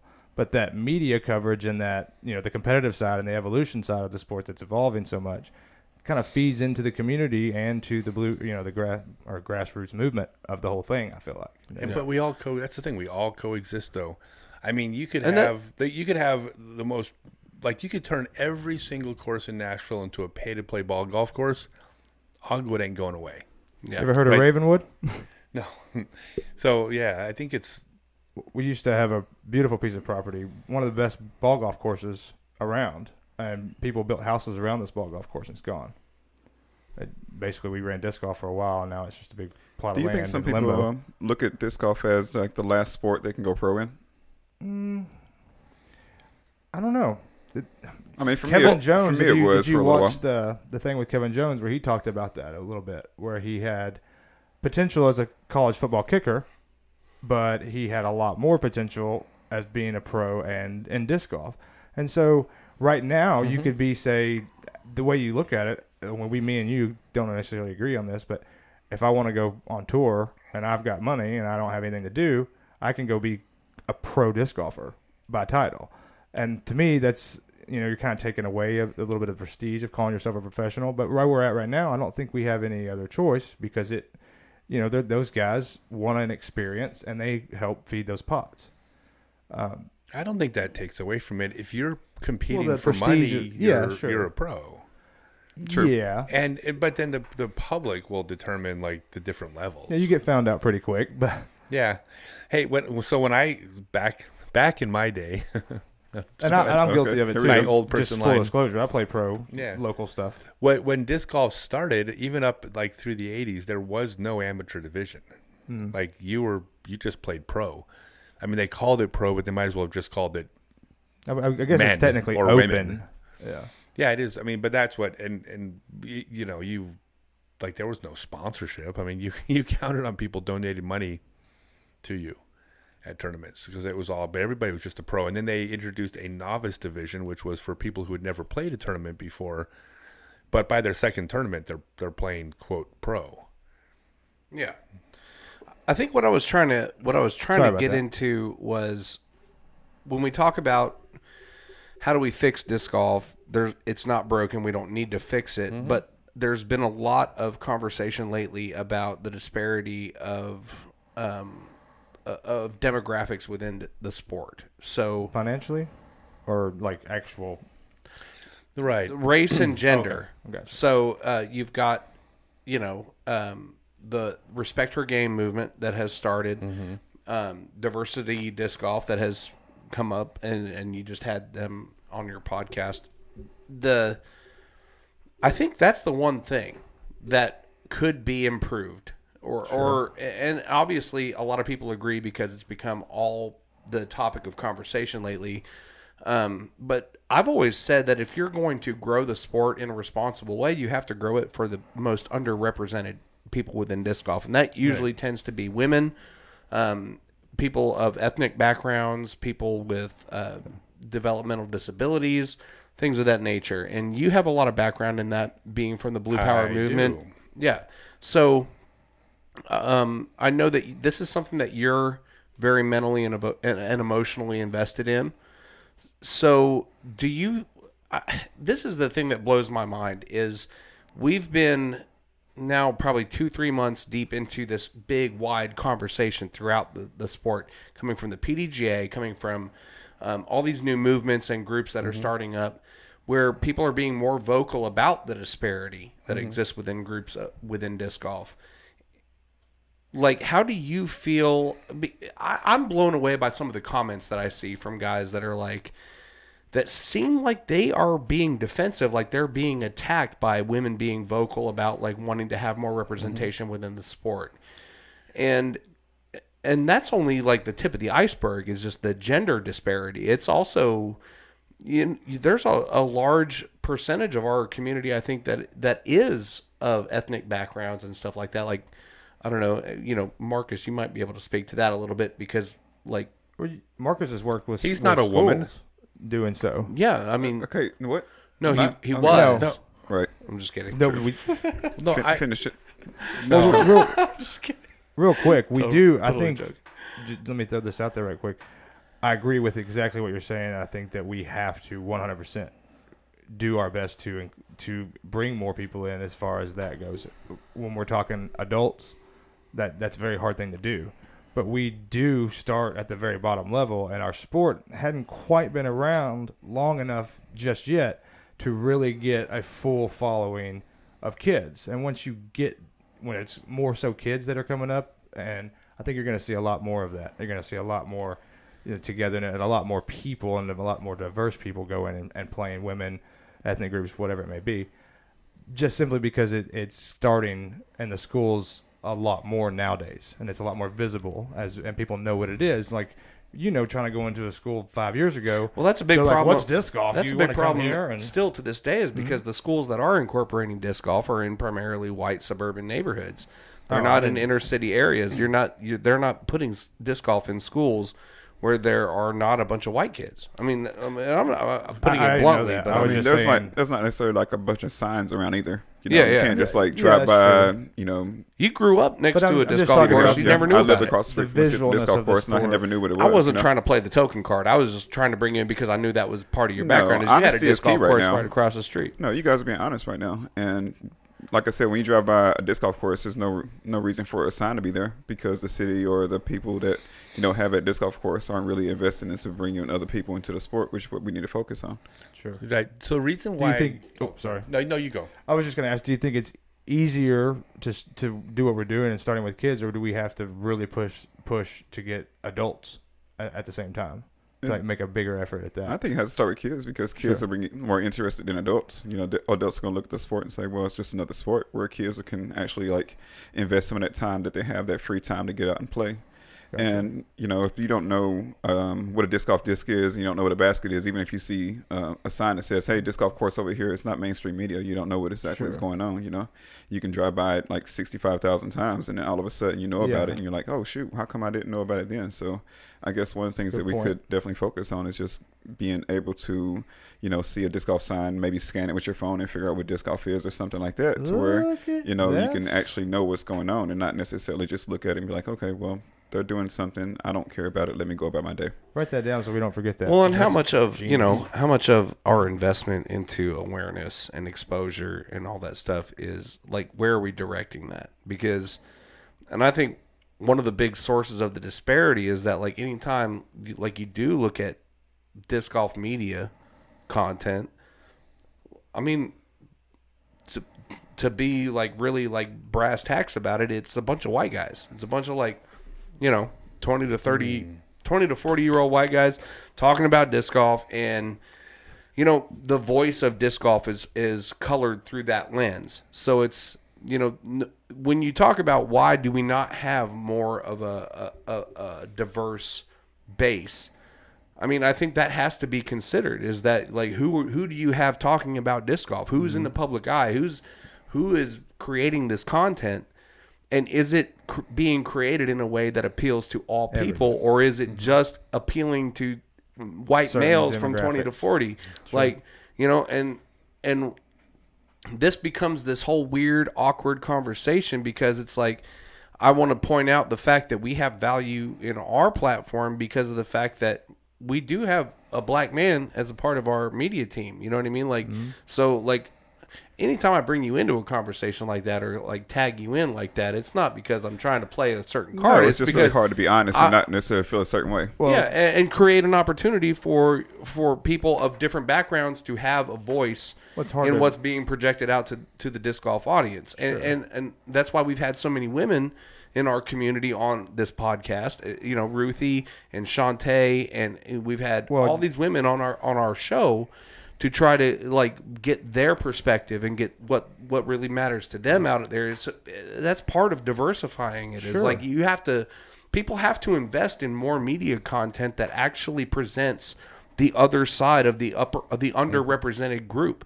And it's the same thing. It's going to have to be that way with round coverage, with all the high profile. Like we were talking about with media. Kids coverage. You got to get more women doing commentary. You got to get more people of color that are doing things within the visible media of the industry. I think that's the only way to really kind of expand into other You also need to get cultures.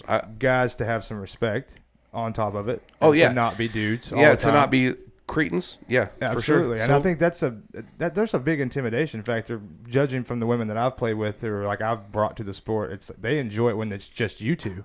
But if you're with anybody else, it's like, oh well, now it's I don't throw as far and it takes so long. It's just embarrassing. It's it's too much pressure or whatever it may be.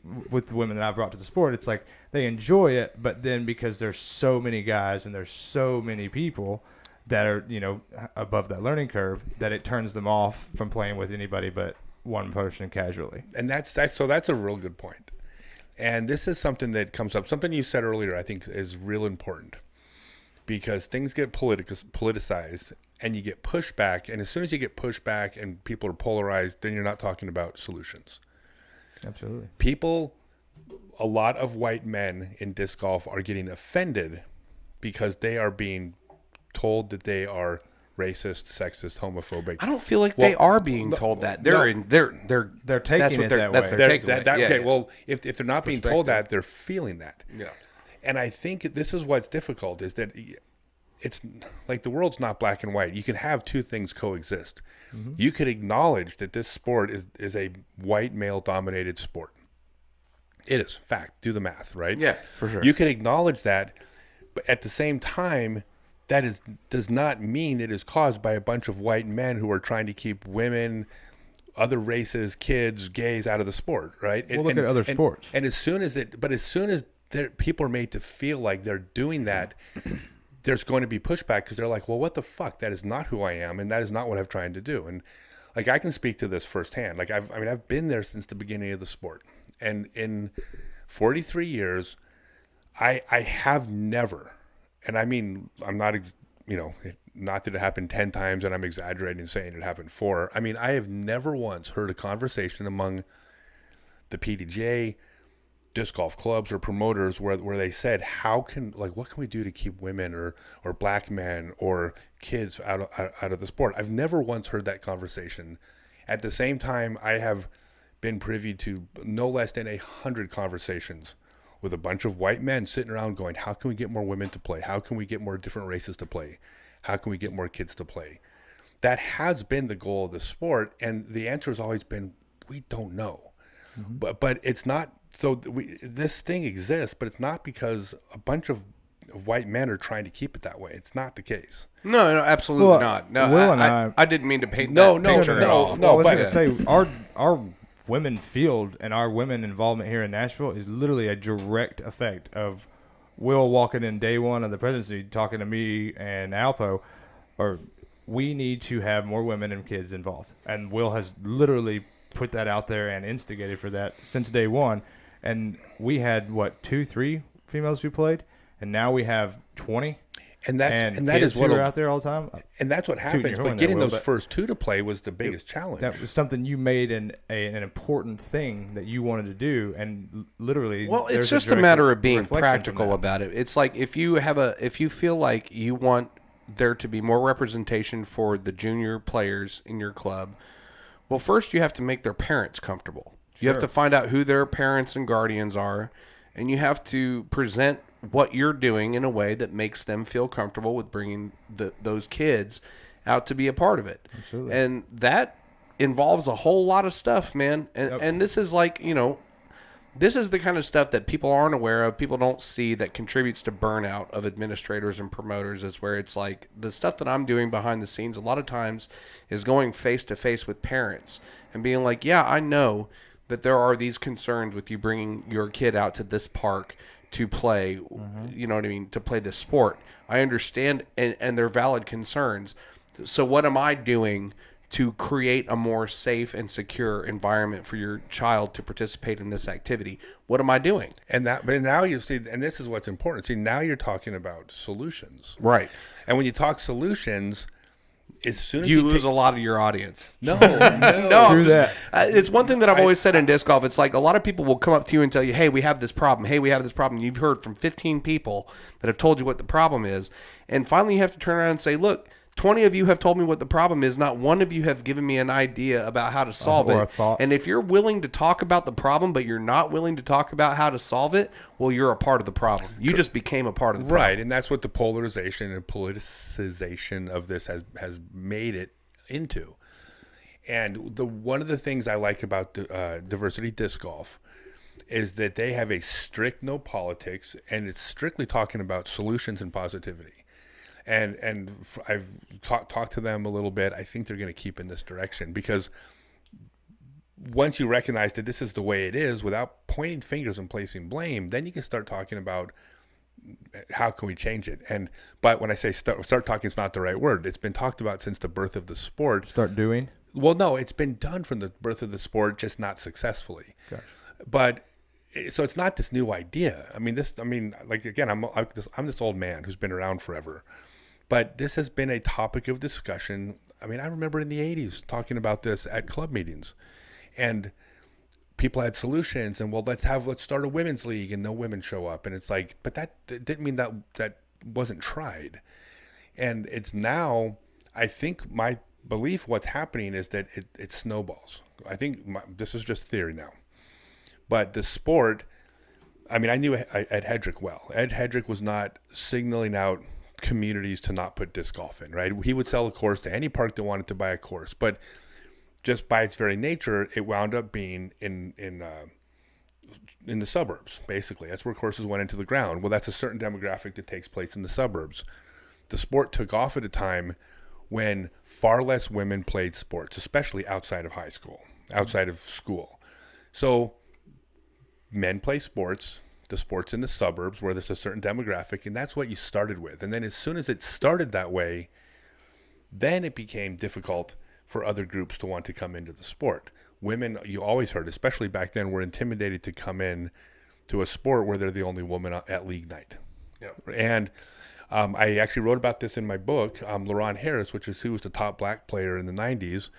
And the only reason I even mentioned race is because he acknowledges it and wished he had been acknowledged for it. If not, it would be irrelevant. But he's acknowledged that he had a different journey than other players because of it. And he said his black friends would ask him on the daily, why are you playing some white guy sport?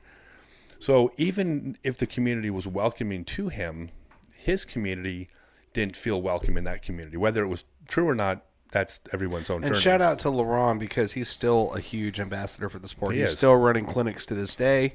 He is he's all over social media. He's very heavily involved in promoting the sport. A teammate of mine on Dynamic Disc, but He's a great human. Well, great if you go friend of back mine from and way think back. about what Will said, he said talk about like bringing juniors in. Like, you have like parents, obviously, for those juniors. Well, one thing I've said is like giving those parents something to do during the disc golf tournament itself, where we used to do stuff like MTA and have like fun things like that to do. So let's say you bring your son, he's in the junior division, and he goes off to play disc golf. So what is the parent going to do during that time?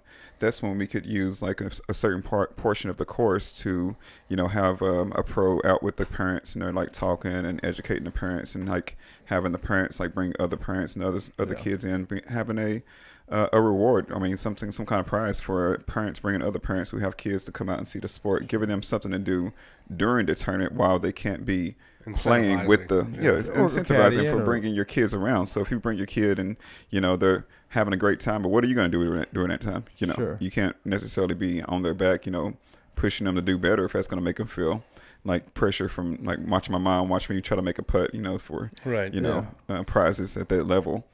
So if we give people something to do during the tournament, that are, beneficial for the sport, and it's actually going to help grow the sport.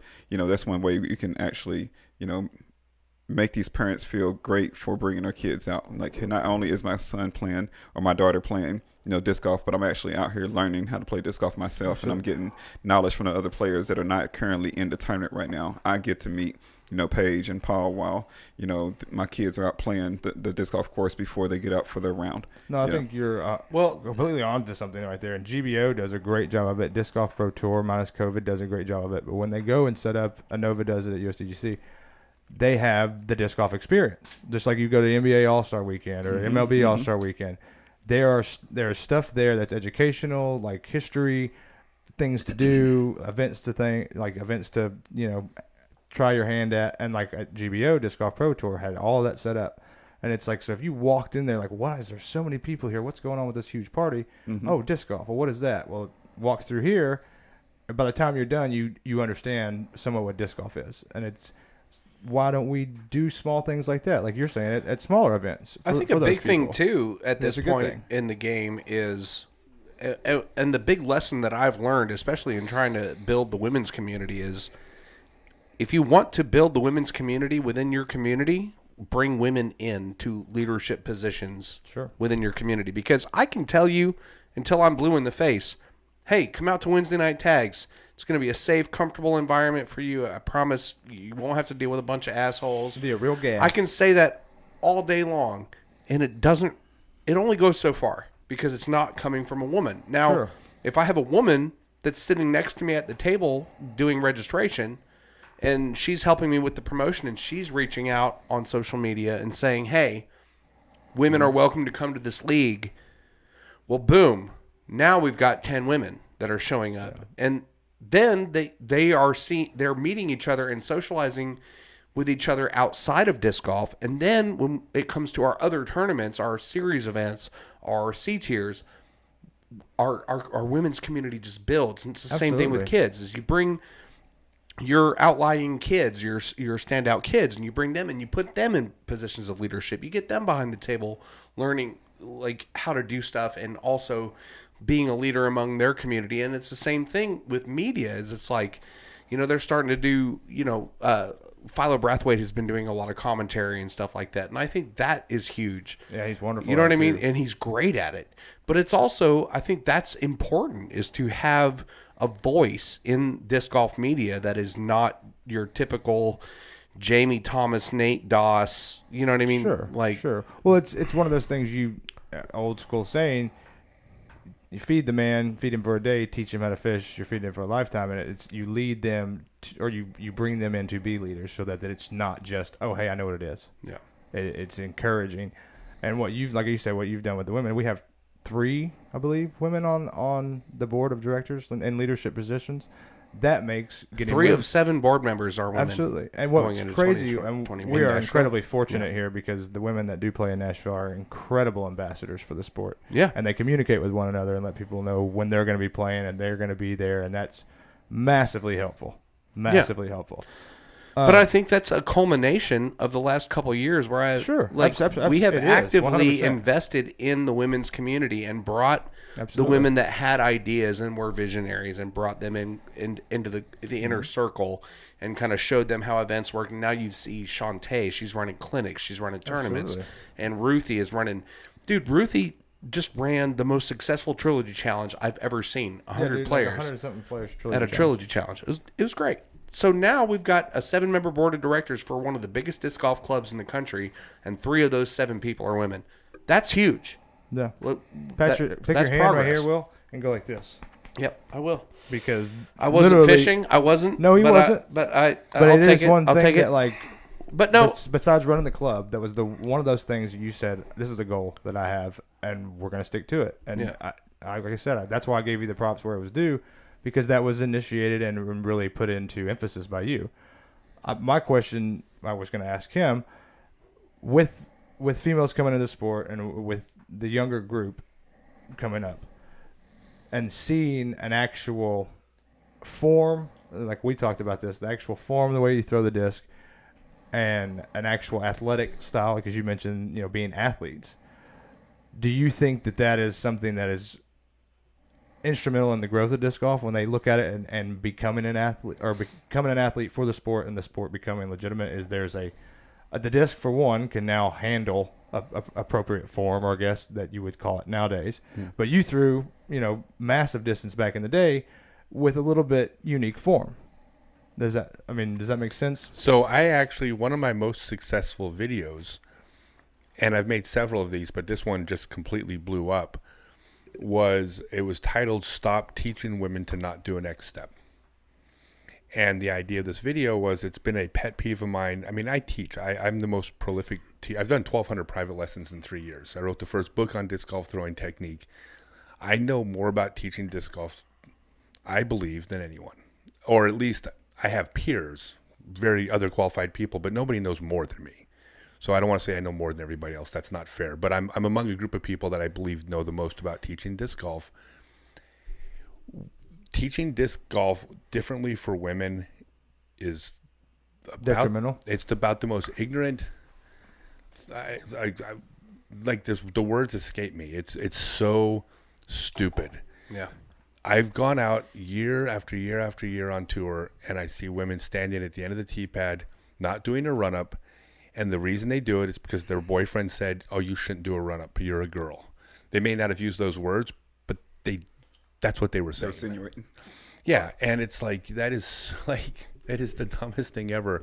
So actually, what's funny was the video I put out was it's a 62, or I'll put a link up on the page.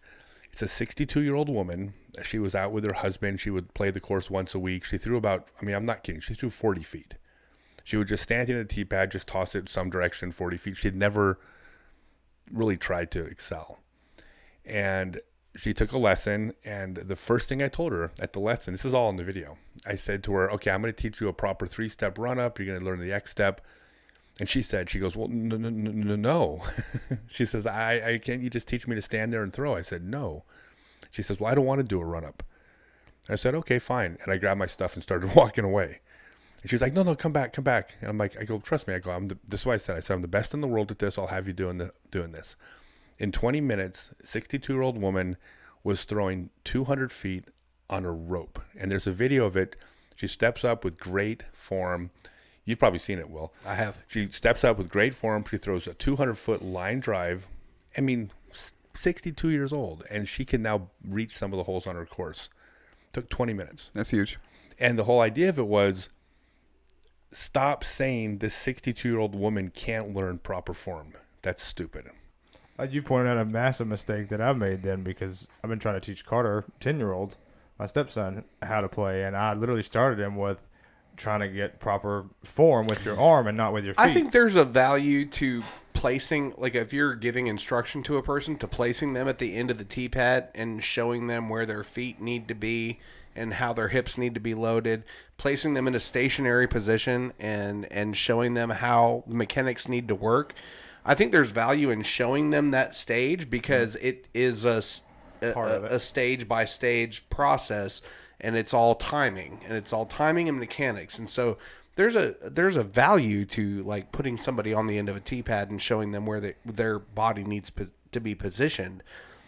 But yeah, I feel like teaching somebody to like, hey, yeah, just practice standing at the end of the tee pad, stand still, and don't do a run up. Like I feel like that is just gonna. Well, and is it detrimental to start them with putters or mid ranges?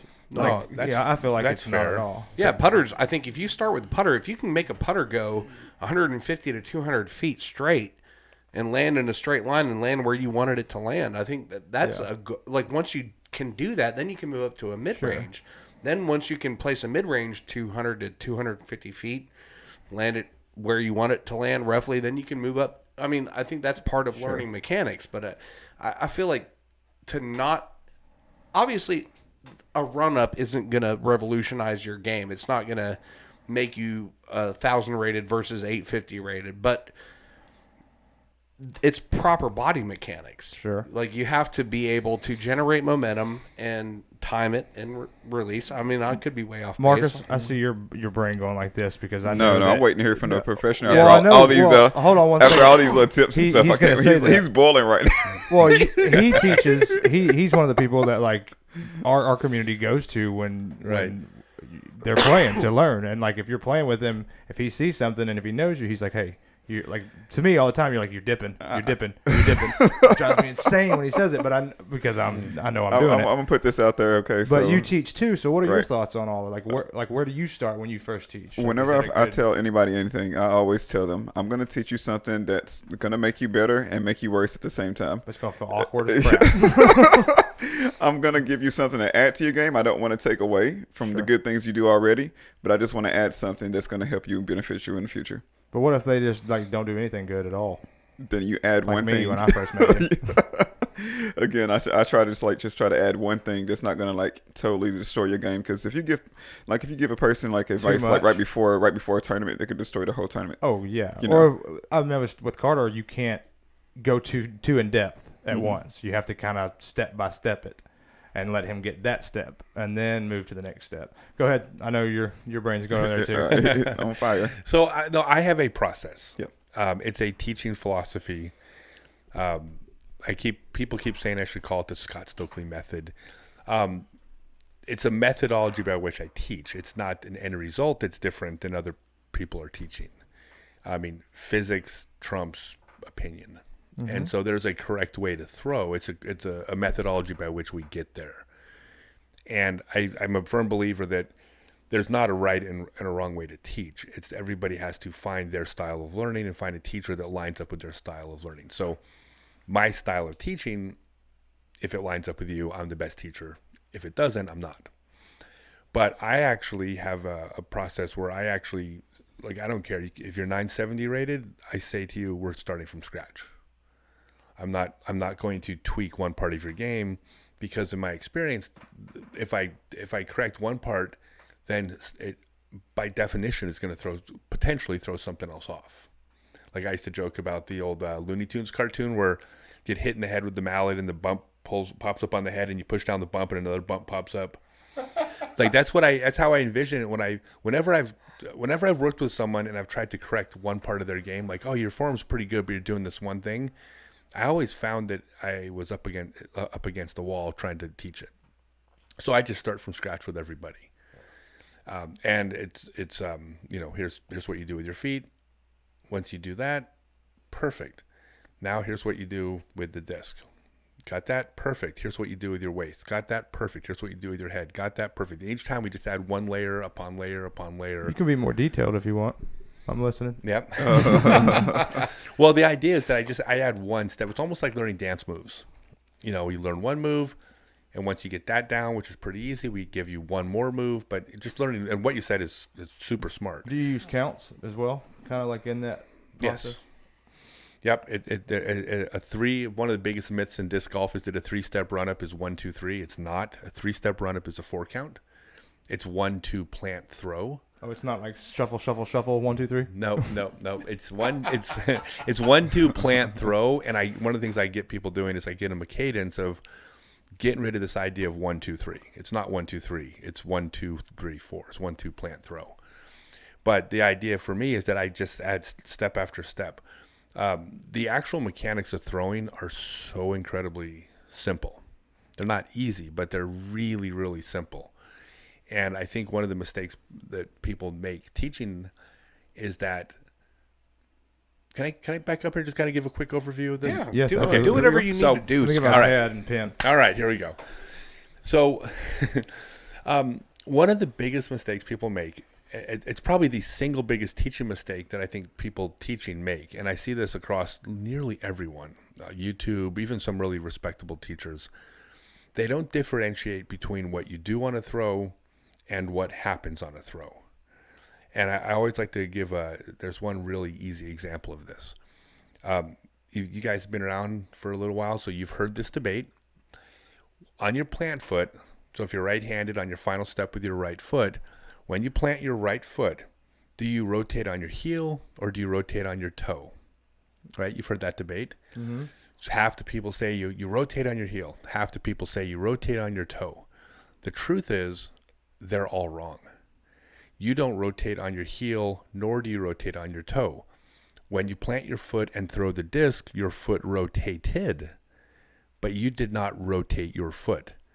The foot rotation is a byproduct of the throw. When you throw, the foot rotates, but you don't actually rotate it. It's not something you do. It's something that happens. What I believe happens is a bunch of really well-intentioned form breakdown YouTubers, which, by the way, they all know far more about pro form than I do. They all do. They can, as far as breaking down form, they go frame by frame. They're like, okay, so when Paul's foot goes here and the disc is here and his shoulder's there, now I see his foot rotating. Okay, that's when you rotate your foot. Paul never rotated his foot. Paul planted and threw the disc, and his foot rotated. So there's many parts of the throw that are byproducts. What you actually do on the throw is on a line, you go 1, 2, plant. So your feet do 3 things. 1, 2, plant. You reach back, your arms straight, your head turns back, you keep your weight over your hips, and your wrist is straight, and you pull across your chest. That's 100% of the throw. The other 50 things that you might discuss in throwing technique are all things that happen. So the actual things you do are incredibly simple. I'm literally, what I just mentioned there is nothing else. If you do those things, you're a 1,000-rated player. Yeah.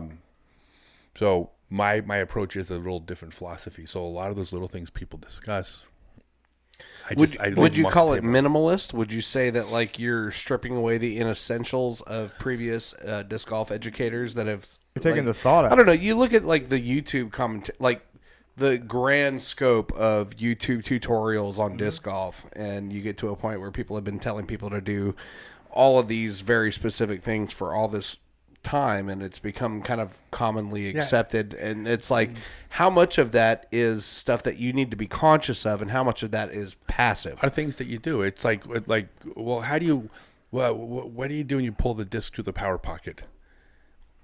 Well, you got to preload that power pocket first, brother. Yeah, and you got to get into zone 3 before you open up your hips. And those are just words. Yeah. They're not things that you do. And so, like here, ball golf. I use the analogy in ball golf. If you were to actually go frame by frame watching a ball golfer swinging a club, I'm not even a ball golfer, so if I get some of these details wrong, forgive me, but the concept is accurate. Go through a ball golfer. At this point, they go back, their shoulders rotate a little bit, their hips turn, they shift their weight from 60-40 on the left foot down to 55-45. They turn, the head goes back, the club goes up, the elbow lifts, the wrist cock, and then they go everything in reverse, right? So you've broken down all these things that take place on a golf swing. A pro golfer pulls the club back and hits the ball. That's it. Rip it and rip it. Yeah, and it's it doesn't mean that you can use whatever technique you want, right? I mean, you have to have correct mechanics. But ultimately, if you're thinking about all those little things, I can't... You're in your own way. You're in your own way, and it's just going to mess you up. And ultimately, the club goes back one way, the club goes forward. That's it. If you were throwing darts, and I've seen this because I was researching when I wrote my book on disc golf throwing technique. The way you throw darts is you put your arm in a certain position, your hand goes back, your hand goes forward, you let go. Throwing darts requires one paragraph. You can find entire books on throwing darts. Mm-hmm. And it's that, no, that's just not, or ball golf putting, right? Ball golf putting, what do?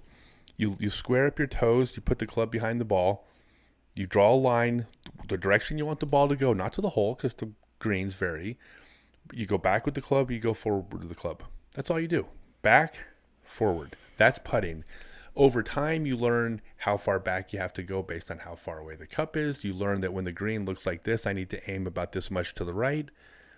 But ultimately, you could teach putting in a paragraph. Sure. And so I think that 300-page book on how to putt, that's almost I don't know, is it a cash grab or just a conspiracy to screw up every single country club ball golfer? You're teaching the mechanics and kind of eliminating basically all the everything. Sounds like keep it simple. Minute. Yeah. Yeah. I mean, basically, it sounds funny, but the idea of throwing a disc comes down to a couple just simple concepts. One is when you do the right mechanics, the disc leaves your hand and it flies down the line you are aiming. If you have the correct timing, you maximize how fast the disc can leave your hand. So now you have a disc that goes the line you want, and it goes up to some finite distance based on how much power you have based on your form. After that, all you do is choose your disc selection, or you lean over at the waist to change the angle. Like, I've just summed up how to be a pro disc golfer.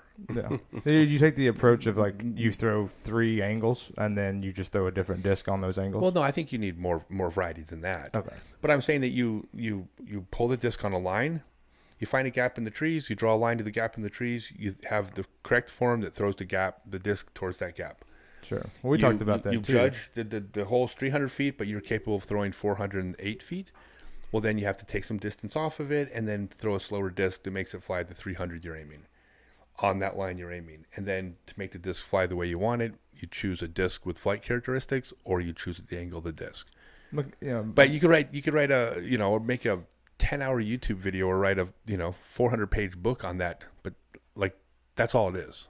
It's not easy, but it's simple. So my whole approach to teaching is just to strip everything else away. Stop doing those other 80 things and stop thinking about those 50 other things. I think that's where you have like an It's like advantage Coach because Dick, people come to you and they disc think golf. that they're going to be like be professionally taught. So, you can actually tell those people like, hey, this is what you need to do. Let me start you all over. Let me strip you down and start with like the feet and move up to your hips and like the method that you choose to teach people. Where somebody like me, they're like, hey, I need help with this one thing right here. Okay, I'm throwing a disc to the right, and I'm like, hey man, because every time you get up to the disc, up to the tee box, your shoulders are pointing to the right. Yeah. Like you get up and your shoulders are pointing to the right, and every time you let the disc go, you throw to the right. So how can I tell you to you're dipping. line your shoulders so Right. that you're throwing in the correct direction? Like, I mean, that's the kind of like questions I get asked, where you're a little more, I guess, because you're a professional coach, and people are just like, oh, I'll start over with you, but somebody like me, they're not going to start over. Well, you just said something incredibly important, and I was thinking in my head, you kind of are becoming, a professional coach, and kind of the very first of that, you're seeing the athletes, you're seeing the coverage, you're seeing the corporations start to, look at us and have a little interest. There's going to be a need for those personal trainers in disc golf, or those coaches that those pros are willing to pay to break it down simpler for them so they can, get out of their own way a lot of times. And I think golf we all play golf, and at least for I do, because it's a mental challenge, and it's golf, regardless of what you're doing, ball golf, disc, whatever it may be. It's a mental challenge, and it's you out there trying to overcome something that mentally that stimulates you in a sense, or you want to be better than. That's why I play golf. I think a lot of people play golf that way. But when you are in your head, and that becomes dominant over your game, and you can see it with certain pros, like I've heard the terminology yips, I believe, with certain people. When you get there, that's who people who are going to turn to. Somebody who's been there and been down that road and be, look, coach, I need something's going on here. Simplify it. Slow it down. I think that you could be on. I mean, that's going to be a part of the sport eventually as well if it keeps on this pace. I personally feel. Like, how would you approach if someone was like very successful, but they had horrible technique? Like, they're always rounding, they're always aiming their shots, but they're really good at it. Do you tell that person to stop and start over, or do you just tell the person like, Yes. hey, pat on the shoulder? No, stop and start over. Well, so what do you, Because they're wrong. what do you think about But some they're of the successful. pros Go that ahead. have made good money? I mean, one that I'm particular of, and it may just look awkward, but Matt Oram, he great pro, a lot of success, but has very, very awkward and odd form. So here's the challenge, and it is hard because the better you get, the harder it is to be willing to Break those. those. I will all the time when I'm working with someone who has a really good sidearm, I tell them that I admire them for being willing to reinvent this, because this is the strongest, like a lot of players, they're a dominant sidearm player, for instance. And I'm like, are you willing to break this to rebuild it better? Because I'm number one, impressed that you're willing to do that, because it's hard. I mean, it's something, this is your go-to, but it's also, you have a ceiling, and the technique will give you a ceiling.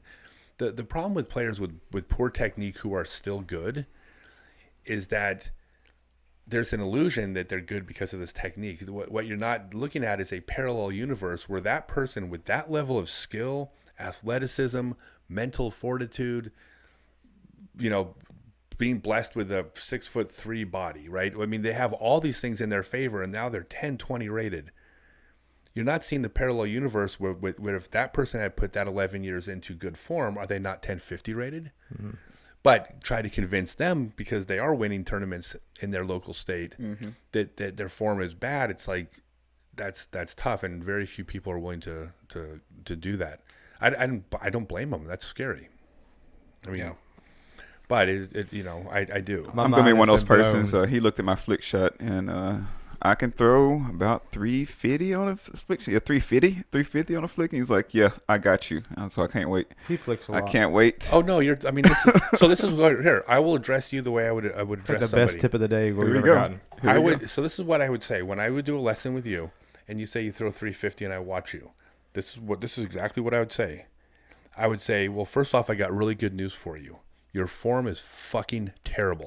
And I can take that because I'm okay with constructive criticism. And the reason why, and then I say to you, and then of course you're gonna laugh. By the way, and I will probably swear, but because I'm speaking people's language. I'm sorry. I'm not. You're I'm a not real human being. I am not a ball golfer. Yeah. I'm sorry. I'm a disc Again, golfer. nothing if not authentic. You don't wear knickers? What? You don't wear knickers? Argyle socks? I do, but not when I have witnesses.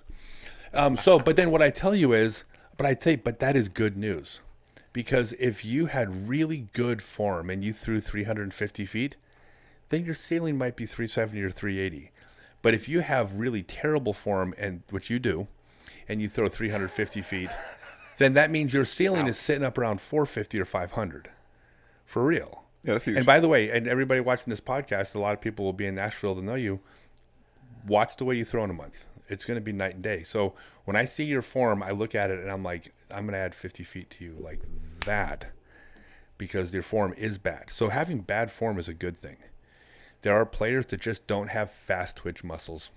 They have really good form. I've been playing for 9 years, and they have a 350-foot backhand, and I watch their form, and it's pretty good. And you go, this is going to be a challenge. And fortunately, usually they don't have a sidearm. I can give them a sidearm. I can give them their money's worth. But it's like that's the challenge. Bad form is easy. Bad form is great if they can be convinced that it could be better. I'll go halves with you. I'll pay half. We both go. Okay. So but it is hard. Yeah. It is hard. And when someone has a go-to part of their game, that's even the hardest part. One of the things I'm able to do though, is that there's 3 different ways to throw a golf disc. There's backhand power, backhand finesse, and sidearm. Sidearm power and finesse look almost identical. So there's not 2 different forms. It's like throwing a ball. You just throw it softer. That's easy. But backhand finesse and backhand power are 2 distinctly different techniques. So at the very least, if I'm working with someone who has good form, you're like, hey, I can throw 500 feet. And I'm like, and I watch them throw, I'm like, you're terrible in the woods. And they're like, how'd you know? Not because there's anything wrong with them. It's because that form does not lend itself to throwing in the woods. Or if I see a certain form, I'm like, you're great in the woods, but you don't throw 500 feet. Because their form is a finesse form. So at the very least, I could say at times, and I've done this, where with a high-rated player. Actually, Adriano, you'll remember this. Just a week ago, I worked with a player who was 999 rated player, and he throws 350 feet. And I went, you are a great finesse player. Because like you are a great finesse player. And I said, I don't even have to watch your putting. You're a great putter. He's like, well, how do you know I'm a great putter? I said, well, you throw 350 feet and you're 999 rated. Mm-hmm. You must be a great finesse player. You must be a great putter. It's like, where else is that 1,000 rated coming from? I said, so I go, we're not even going to touch your finesse game, but I'm going to give you a power game. And then you're going to have a different technique. I go, when you come to a 350-foot woods hole, I go, you're going to do exactly what you've always been doing. Don't change a thing. But when you come up to a long hole, you're going to use a different technique for that hole. So I'm again, curious what you might say to Conrad. Who? Conrad? James Conrad. James Conrad? Like the longest run-up in the world guy? I guess you hadn't seen him play, but I have seen him play. Oh, okay. I was just curious. Yeah. I was just going to let you because he flounder. throws like 500, 600 feet, but he takes way more than the 1, 2, 3, 4. So let me back up. I'm glad you brought that up. So the throw takes place 1-2 plant throw. Everything else is just whatever feels good. It's not just feel good. You want to build up momentum. The more forward momentum you have, the faster you're going while planting, the more energy you transfer to the disc, the faster it's going to go. So you can't typically run up at a full sprint speed and then throw far because you're not able to plant. But if you don't run up, you're also not transferring that momentum to the throw. So you do want to throw more, but every step before 1-2 plant throw is used to build momentum. You can do that in 2 steps, probably as well as 20. Gotcha. I don't know that hurts him. I was just curious. So what I've always done, I believe that anything not necessary to the throw, you remove. Yeah, strip away And the so- essentials. Thanks for saving me with and the the James truth part, will by be the way. revealed. Yeah. I was Oh, like, gotcha. Well, you said I Conrad. was going to thought let you that- flounder. Oh, I wasn't did. going to say a damn I thing. was literally drew a blank. I was Yes. like, John, James. Yeah, and this is, and it's Samsonite. hard. I mean, I'm talking to people who are very, very, very, very, very, very, very good. I love his putt. I want to give him a better sidearm. No, a sidearm. Yeah. Yeah, I don't a think side- he has a sidearm. now. Well, I was reading that he's been working on it, but it's Yeah, he's throwing a couple. He's so good with that backhand, though. but that's the example. That Like backhand turnover you're- is so money. you're this good. You're this good without that shot. You're leaving. I don't care how good your Anheuser is. Oh, yeah. Yeah, I get They're you. leaving strokes on the field. I will tell you right now, and I will. Here, I'll put this out. I'll put this out into the ether for any of the pros want to do this. My sidearm hyzer is more accurate than your backhand Anheuser, and I'll challenge every single pro in the world at that. Let's draw a circle, put a mandrel out left of the target. I'll throw you for $1,000, 100 shots, so you can put the most in the circle. Not because I'm better than them, because I'm 10-10 rated. I'm good, but there's clearly lots of players better than me. You talking about open field? Or are you talking about like with Just- diverse no, angles? Yeah, just like setting up a shot. Anheuser. Just mathematically, in Anheuser, probabilities are not on your side. Mm-hmm. And again, so this is not me saying, "Oh, I've got the best this or that." I'm just saying my sidearm hyzer is better than the best Anheuser in the world. Because it period. works more It's a hyzer. accurately in all wind, I guess in most wind conditions. Yeah. Right? Well, it's just the margin for error is larger. You know, when you throw, I mean, I'm just making up the numbers, but you have to get within, say, 4 degrees of the right angle of release on the Anheuser, On the but Anheuser. you only have to be within 9 degrees of the angle of release on the sidearm, That's which huge. means you're more frequently going to hit the correct angle. And again, those numbers are completely made up. Well, it's just you're playing the percentages. We talked about that off air in the beginning. Like you see so many players, especially if they're good, they're trying craziness because of what reason? Because if they're successful, they'll cut a stroke off. But if they're not, they're going to gain 2 or 3. Mhm. And it's like you just play the percentage all the way through, and those are the guys you see consistently at the top. Yeah. It's just playing the numbers. And you hate to say it, but it's like play boring golf. Absolutely. So the players that are one-dimensional, who are that good, it's like what I said to you. I'm like, oh my God, I cannot believe. Like, if you're 1,030 rated and you don't have a sidearm, then your backhand is as good as Paul's. It's period. Because you're losing 3 strokes around without the sidearm. And 3 strokes around is the difference between 1030 and 1046 or whatever number I just made up. I've So- got a- I thought it was 1060. I've got a question Is for it you. 1060? Okay, I so think it's 61 or 63. yeah, by the way, or this is something. not is that what Paul is? I know he broke some more records not long ago. Yeah, I think it's like 1056. 1056. Okay, so you might not be Paul, but I'm saying the gap would be closer. I've got a question for you.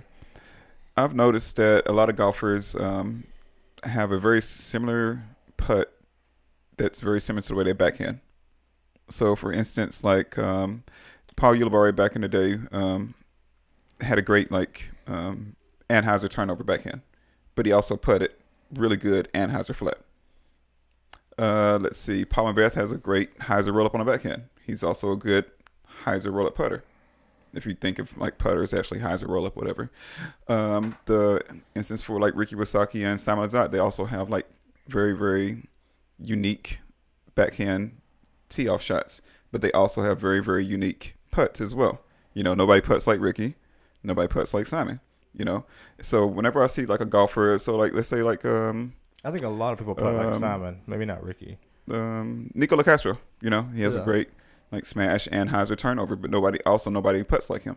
You know, I just noticed that like a lot of times when I see golfers like Like you, for instance, you have a great backhand hyzer. Like your backhand hyzer is really impressive. It's like Phenomenal. really, really nice. But then your putt is very kind of like hyzer straight almost. And like it just like reminds me of some of the things I've seen in like professional golfers where their putts are very, very similar to the way that they drive. I've never seen like a golfer that has like a really good anhyzer that puts really good on hyzer.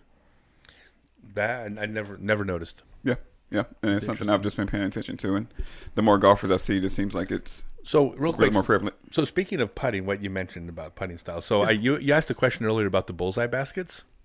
Oh yeah, that Will. question. Yeah, Will. The question Yeah. about the Will's eyes. I have something here that it's not an original idea. I mean, it can't be, but when you're talking about those bullseye baskets, you would have to be a push putter.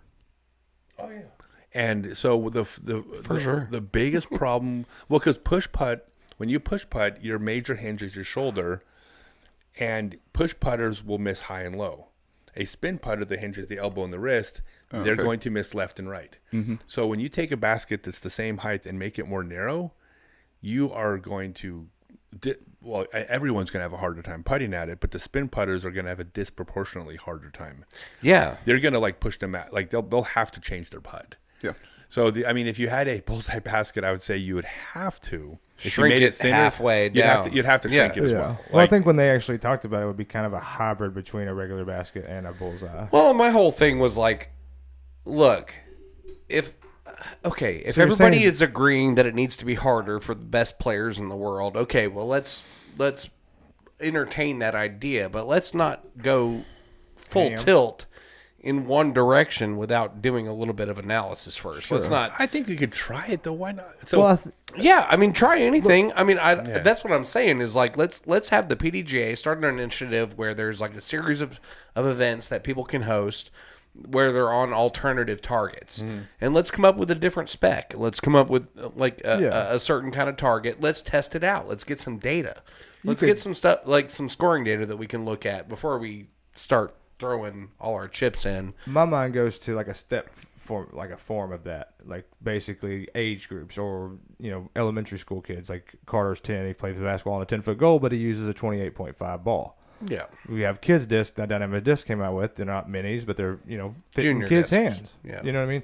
What if we did that? We're like this way. You're not changing every park in the country, to have different style baskets, but you start at this level, and then maybe you get to this point, and the baskets get a little smaller. And then you get to the It's pro all level just and it such a gets thing that is such an undertaking to, like, you know Sure, what I mean? that's Like, what I'm so, saying, like, like- if you were going to do it, it would be just for the top level absolutely tournaments. it would have to be. So when But- you, no, sorry, I'm sorry, I didn't mean to cut you off. No, go ahead. No, I mean this is what I mean. The greens on the PGA Tour aren't like the greens at the country club. right. no, I'll tell you another big difference you wouldn't know unless you were in the sport, but the oil patterns on bowling lanes for pros, a 210 or 220 average pro will bowl 170 on a PGA lane condition. And I know this for absolute fact. It's like it's a ridiculous. different game. Yeah. I think that would be fun. Here, have you seen the Lake Stevens baskets? no. Okay, I'm going to give the most unpopular opinion to people in the Seattle area. I love the Lake Stevens baskets. Are you looking this up? They are, yeah, you can go and look it up. So basically, these are baskets, they're effectively directional. They've got a piece of PVC that goes over the top, and then one that comes down one side, meaning you have 50% of the basket is wide open, but on the other side, that 50% is cut in half. So there's 2 quarters that you can make a disc go through, but it's hard. And they're the best. And the that's thing about crazy. the thing about the baskets are everybody hates them because every time they throw a shot that lands on the more difficult side of the basket, they think they got bad luck. But the reality is there's there is an entire strategy on that course. It was the most fun I had golfing in years because there was an entire strategy on Landing the disc. landing the disc on the side of the target you want, going for the target. You had to consider, if I miss, am I on a side of the basket where I'm going to have a harder time making the comeback putt? Do I put an anhyzer at a wide open target? Because if I miss, I'm going to have a comeback putt towards a larger gap. There was an entire level of thinking involved. I don't know if those baskets are perfect, but their strategy is great. But it would never work because people think that every time I threw a great shot, and I'm on the wrong side of the basket. It's just like it wasn't a great shot. it's like when you land, like when you got bad wind. You should have landed on the side where the wind is in your favor. That's exactly what it's Uphill, like. downhill putts. Same Yeah. same goes for those. It's exactly like that. So Well, I think that what you're saying there is basically you want disc golf to be more golf. I want Like to. you I need, like we it need be to figure harder. that out too. It's like I think when it's- you go to courses, you should be looking at if your disc lands 50 feet left of center, you have no angle to the basket. But if you land at that 50 or out to the right, you've got the angle. There's not a lot of that in disc golf on those big open ball Placement golf golf. courses. Yeah, placement golf. On the ball golf That's why I like courses- Stevens Valley, that little rinky-dink 9-hole over in the gated community, because there are Trace Trace Creek. There's 4 holes out there out of the 9 that are placement disc golf shots, and one of them is that they did a wonderful job with a false front on the tee pad because it's a big, huge hyzer shot. But when you look at this tee pad, it looks like you're supposed to stretch it straight out and far, and it's I a know what you're talking about. pure hyzer. So whoever put that course in knew a little bit of something about at least placing golf shots. Yeah, I love courses like that where you have to think. That I went to the Idaho State Championships, and I was really, really happy because they put in a bunch of man-made OBs, which I personally like, that made the course good. But when I went out there to practice this course, it was every single hole you step up, you look for the biggest window, you throw your best shot to the target. If you don't hit your gap, you throw your approach. There was zero decision making involved. You simply pick what's the best chance of getting a birdie. You didn't have to think, and it was terrible. And then they put all these man-made OBs in, and 75% of the holes you had a decision to make, and I loved it. Yeah. So I personally like harder. The other thing, and this is going to sound arrogant, but the better you get, the less obstacles there are on a course. So when I go out to a course, I'll step up to a hole and I'll be like, there's no trees on this hole. Go to the next hole.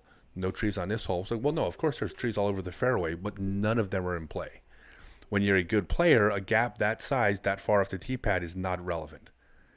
And so you can have a course that looks like there's like on a ball golf course, it's notorious for this, is that on a ball golf course, you could effectively be playing a course without obstacles if you're good. Or, as long as you're willing to throw, say, an anhyzer on a hole instead of a hyzer. Like, you've taken every obstacle out of play. You're not playing the same game as the amateur player. That's really boring. So I like challenges. I like hard. I like getting beat by the course. Lots of area to make the sport harder and more, action packed without changing the baskets. Basically, I mean, it would be a big thing. It would be one thing. But at the same time, we could definitely do some other things to tighten up and make it a little bit more strategic, I think. Yeah, I mean, like I said, I like man-made OBs. I like it. I like the talking only- to you, man. I'm the only one. No, it's it's always going to be a contentious thing, and Sure.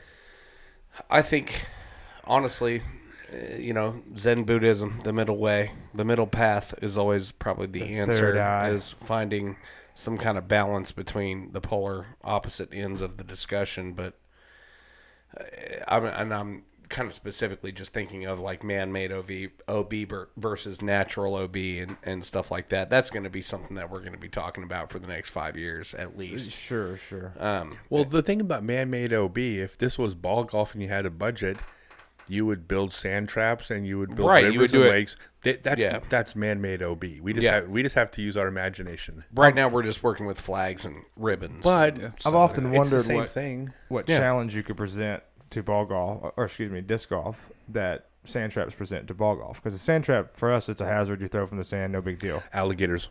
Yeah, yep, I like that. Moats, Yep. little moats with Komodo dragons, Flying sharks squirrels. with laser beams attached to their Gila freaking heads. monsters. They got a lot of bacteria in their mouth, man. I don't Yeah, wanna- but that's and what they're- I'm saying. Risk reward. Yeah, Like, what are we gonna get gangrene into? or make this shot. Put a cute little puppy around Scott, the let me ask you this, because obviously we've mentioned this before. There's a copy of it sitting on the table, your book, Growing Up Disc Golf, but you have another book coming What? up Another that one? you're already writing. Yeah. Am I being presumptuous to not at talk all. about it? So growing up disc golf ends in 2000-ish when I quit playing the game. And I've begun writing the next book of my trilogy. I've begun writing My Empire Strikes Back. Yeah.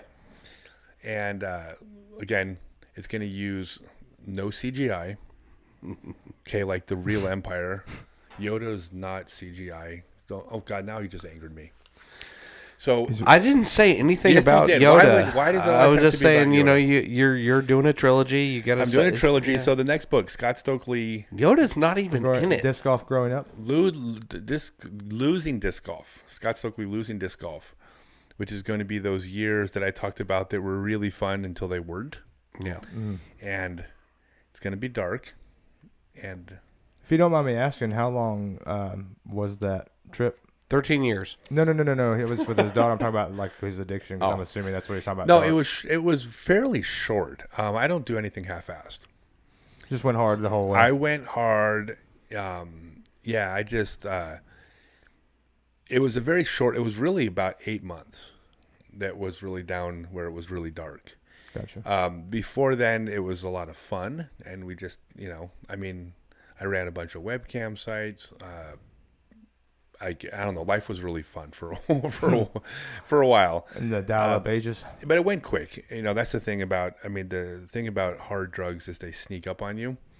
So a person can be a recreational user for a day or for 23 years, and it all of a sudden, like, it goes from not a problem to a problem, like, pretty quick.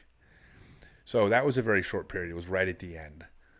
But yeah, I know. I'm going to be open about everything. I've never held anything back, so it'll all be in there. No, That's super brave of absolutely. you. I know that probably sounds pretentious, but I know that, like, for the benefit of the audience and for the benefit of your average human being out there that is struggling with real things, I mean, to have somebody that has a legacy of the significance that you do, to be that open and honest about it, and I mean, and I've said this on the podcast many times before. Your book, much like you as a person, is extremely honest and open, and you set the stage for it right from jump. You say, "I'm going to be totally honest about this stuff." So, there is huge value in that, and I want to thank you for it, because there's a lot of people that are struggling with a lot of similar issues, and I've seen. That's one of the biggest, most pieces of value that of disc golf that I've seen, is that it's able to help people get over those things, where they're able to find a worthwhile pursuit, something that brings them into consciousness of their mind, body, and spirit, and kind of consolidate and really begin to recover as people. Disc golf seems to be super instrumental in that, and I've seen it help more people than church. I mean, it's an extremely powerful thing, and to have somebody who, like I said, has the noteworthiness of someone as yourself, to be as open as you are about that stuff, that's huge. Well, the biggest thing is I don't, like, I'm not going to tell anybody else how to find their own path, because we all got what's going to motivate us or bring us back. The biggest thing for me was that when I was in it, I didn't see the other side. It's that when I said that I didn't think I could quit drugs, it's not that I didn't think I could quit drugs, it's that I didn't want to. That's a lot of people's biggest issue. I did, yeah, and the reason I didn't want to was because when I was caught up doing it, those rare times when I ran out were horrific. Well, that's the way it works with drugs, right? When you don't have your drugs, you're not doing well. But the lie that you'll tell yourself is that, oh, this is what life is like without drugs.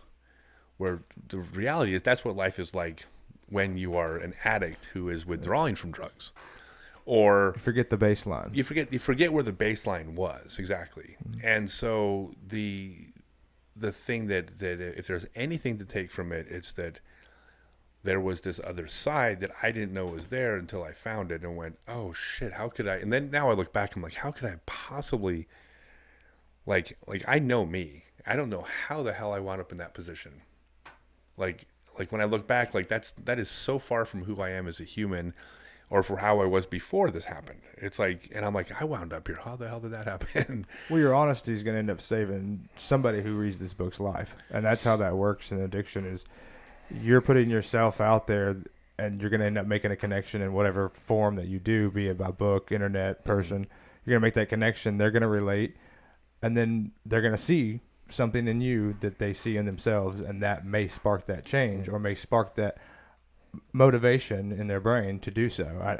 This is coming from my grandfather being dead at 53 and my biological father at 47 from drug addictions, and being involved in that basically my entire life. That's the biggest thing that I took from their addiction, was that when they were clean, they helped a ton of people with their story because they were open with it.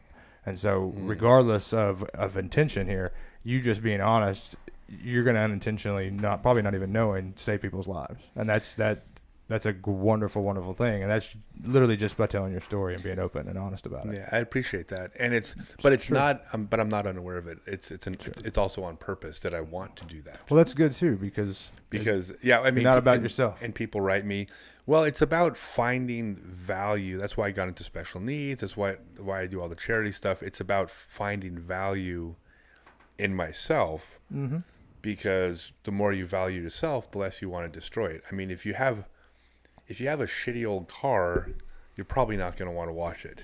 You buy a nice classic car, you're probably going to wipe it with a diaper, or never drive it, or you're going to take care of this property because you value it. And so I think that, I don't want to sound all preachy, but I think that when you find value in life, then all of a sudden you're not as willing to damage this thing because it has value.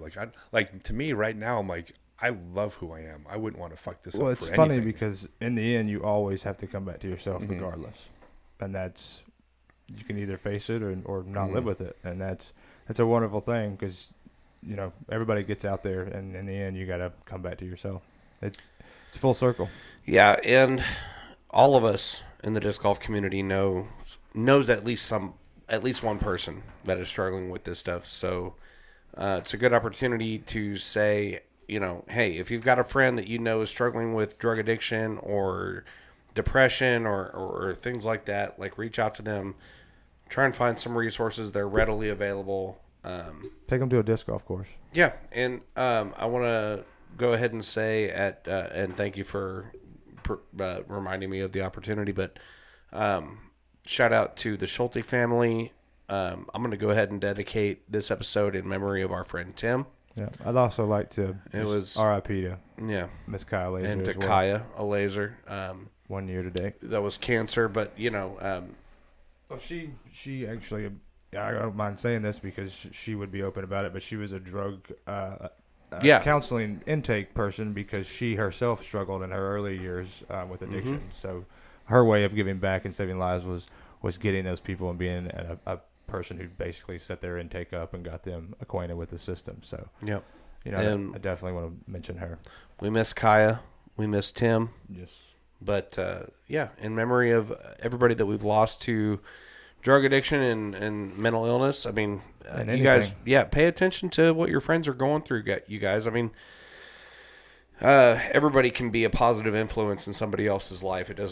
You don't have to be a world champion distance record holder or have a podcast it helps though. I mean, it does help to be a good advocate. Yeah, absolutely. But be a good pay human. attention to what the people that you care about are going through and be cognizant of that stuff.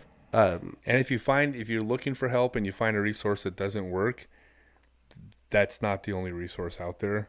Yeah, because the idea that don't give up. Yeah, don't listen to any quote program that says we are the only path. That's bullshit. Thank you. There are different paths. So just because that one didn't work for you doesn't mean the next one isn't the solution. How does it go? Works if you work it, sucks if you don't. Sometimes when you do. Yeah, something like that. Probably not at all. But no, I mean the sobriety part. It works if you work it. One day at a time. Yeah, basically. But yeah, Scott, anything last minute that you would like to shout out, make the people aware of before we wrap this up? Well, I do private lessons. I do them by video. I actually have about 350 people on a wait list. So if you message me, I will get back to you in about a month. How many pesos does it take to move up that list? Um, I mean, I don't have any, but I well, can scrounge. pesos, it would be a lot. I know, right? Lots and lots Some, of pesos. some A lot of American ru- lot of greenbacks, if you ruble. will. Mr. George Washington. Lots of rupees. Yens. Lots of roofies.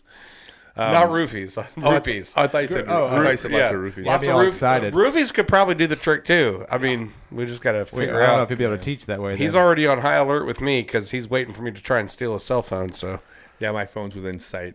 yeah, Fool me once.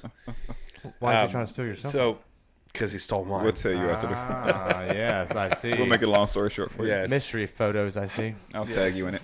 Please don't. By the way, so there's one quick story from my book I shared. As we make this end this podcast as unprofessional as possible. Yes. So one of the things I confessed in the book, which I hadn't confessed for like 20 something years, is that when I was on tour, so back in the old days, cameras, you guys might remember this, but cameras used to have film.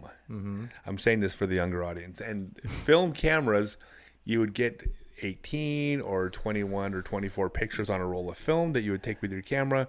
You would take the roll of film out. You would get it I know developed. where this is Like the going. 110s? Like Yeah. Yes. the rectangle shape thing? Yes. You know? Yeah. Don't let it hit the light. And you would take it into the photomat, you'd get it developed, you'd get your pictures back 2 days later, and only weeks after your vacation or your tournament would you pop open your pictures and see the pictures from the tournament. And one of the things I did for years was whenever anybody left their camera unattended, I would Take photos. snap a picture.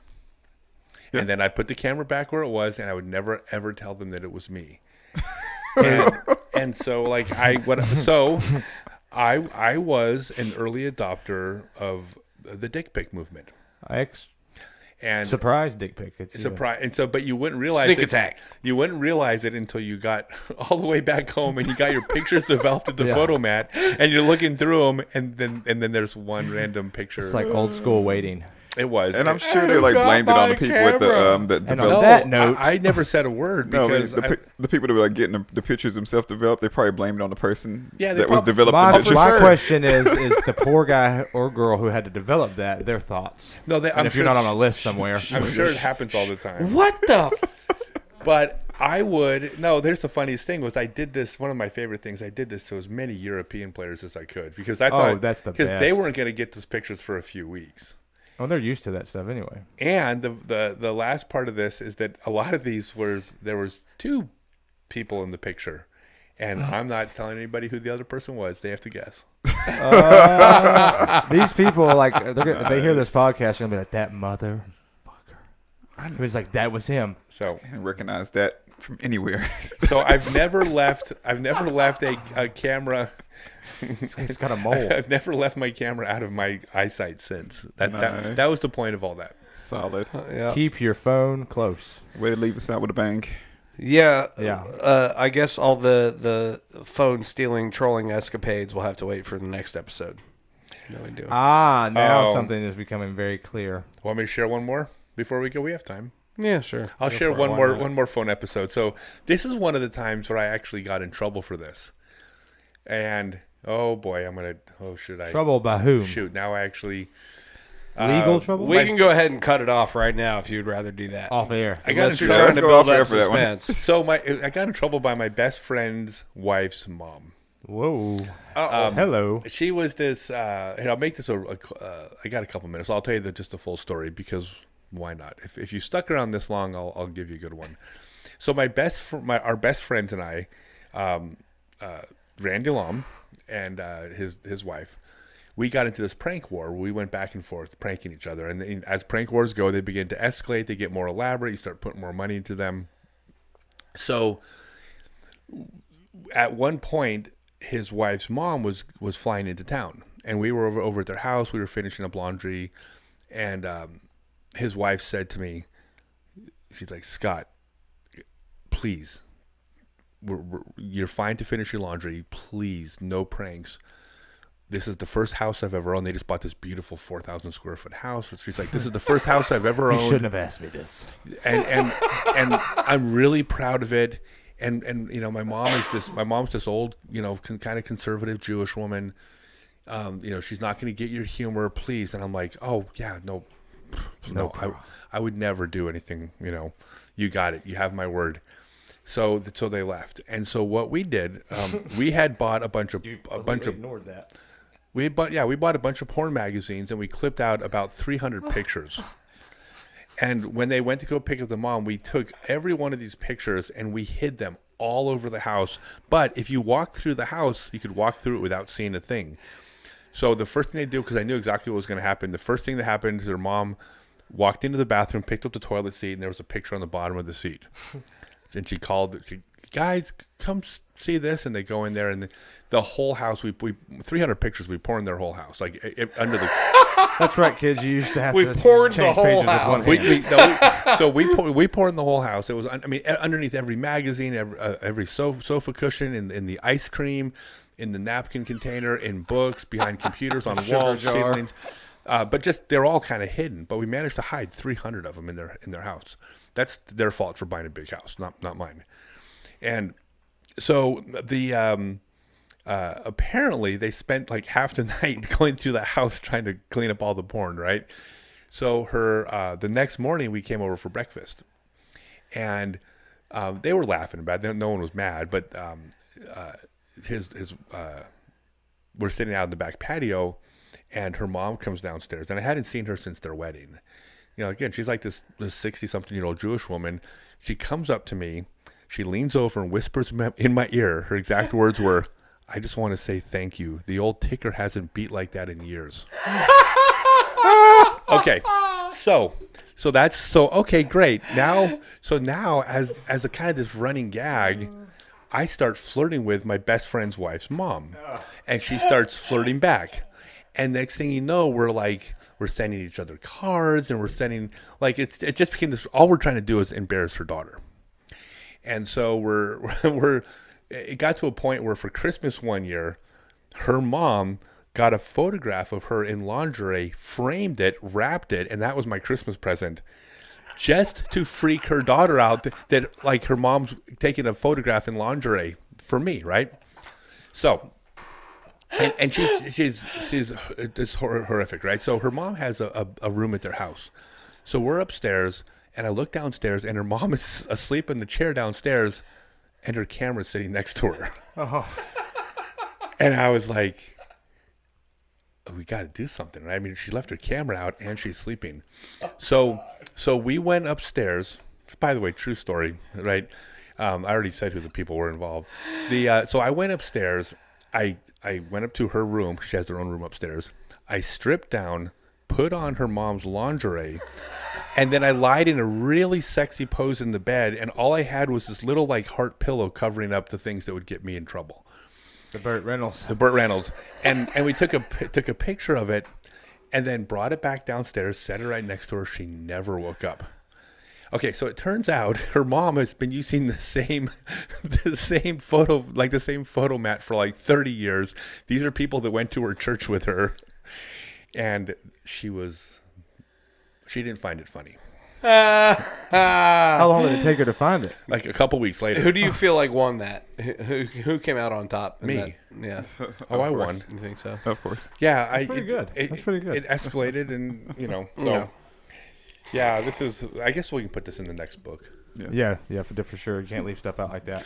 I mean, if you were going to put it in any of the books, it would probably be good in the second one for sure. Yeah. So Chronological, we're gonna get there, Will. We'll have stories like that. We have one now, but We have several. we have one. We have a couple. I don't remember one, but one. I think Well, yeah, you don't remember that one, so. That's true. That's very true. here's my best wisdom to give to kids as an old person. If I had one piece of wisdom, if you're trying to decide whether or not something's a good idea, Is this just the tip, Marcus? No. We did a tip last time. If- You got to if- check the old yeah. episode to see that. if you're thinking about doing something and you're unsure for some reason, just ask yourself, will this make a good story someday? And if the answer is yes, do it. It's probably worth it. It's always worth it. Regardless of what happens to you that day, Just pull the trigger. pull the trigger. It's worth a 50-year story to be embarrassed or... That's a very bold Unless it statement. comes with a hefty prison sentence. Yeah. Then yeah. it's probably... I can't condone that, but at the same time, Do you? Well, dude, I'm pretty sure we are just Podcast shy record? of 3 hours. Is it Podcast really? record. It has to Yeah, be. that's a record. Yeah, we're definitely within 15 minutes of 3 hours. And it felt like, what, an hour maybe? Yep. That's how you know you have a good guest. Bro, you can come back if you want Plenty sometime. of stuff to talk about. Well, that's why we've had him on 3 times in the last 6 months. Well, live and in studio, it's much better. The very first time you talked to us, Will and I were sitting by ourselves in my bedroom Oh, that's hot. with a nightstand Super hot. and a Yeti mic. Yeah, dress this picture some more. One mic. 2 dudes, one mic. I had my essential oils. I had the essential oils going. The lights. Essential The lights. We were- had candles, yeah. No, Rose petals? essential oils. No. He's a Probably had sunflower like a, man. Probably had like a pork. Yeah, butt. my skin chafes. I have reactions Yeah, to he's into sunflowers. wildflowers. Did you make him and some harsh pork metals? butt? What chafes your stinky pinky? No, not the stinky one. And as we continue to exit this episode, All right, Yes, yeah. pork butt. Okay. Pork If butt. anybody's still listening this far into the episode, You're they welcome. just tuned out. It's quite all right. Nice. Scott, dude, man, it's been a lot of awesome. fun. Yep. Like having you along for the ride as your book projects have developed. And everybody, check out Scott Stokely on Patreon, YouTube, Facebook, Instagram, Podcast. Yep, all the podcast sites. all over the internet. The whole interwebs knows about Scott Stokely. Maybe even so some adult you are sites. behind. You need to get hip to the Go search the adult sites, and if you can find me, hats off to you. look up Scott did it under Stokely my on concho. OnlyFans.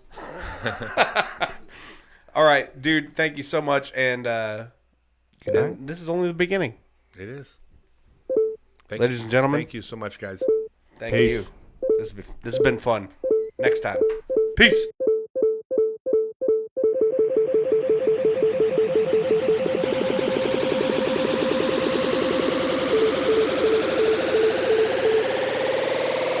Let the bass kick.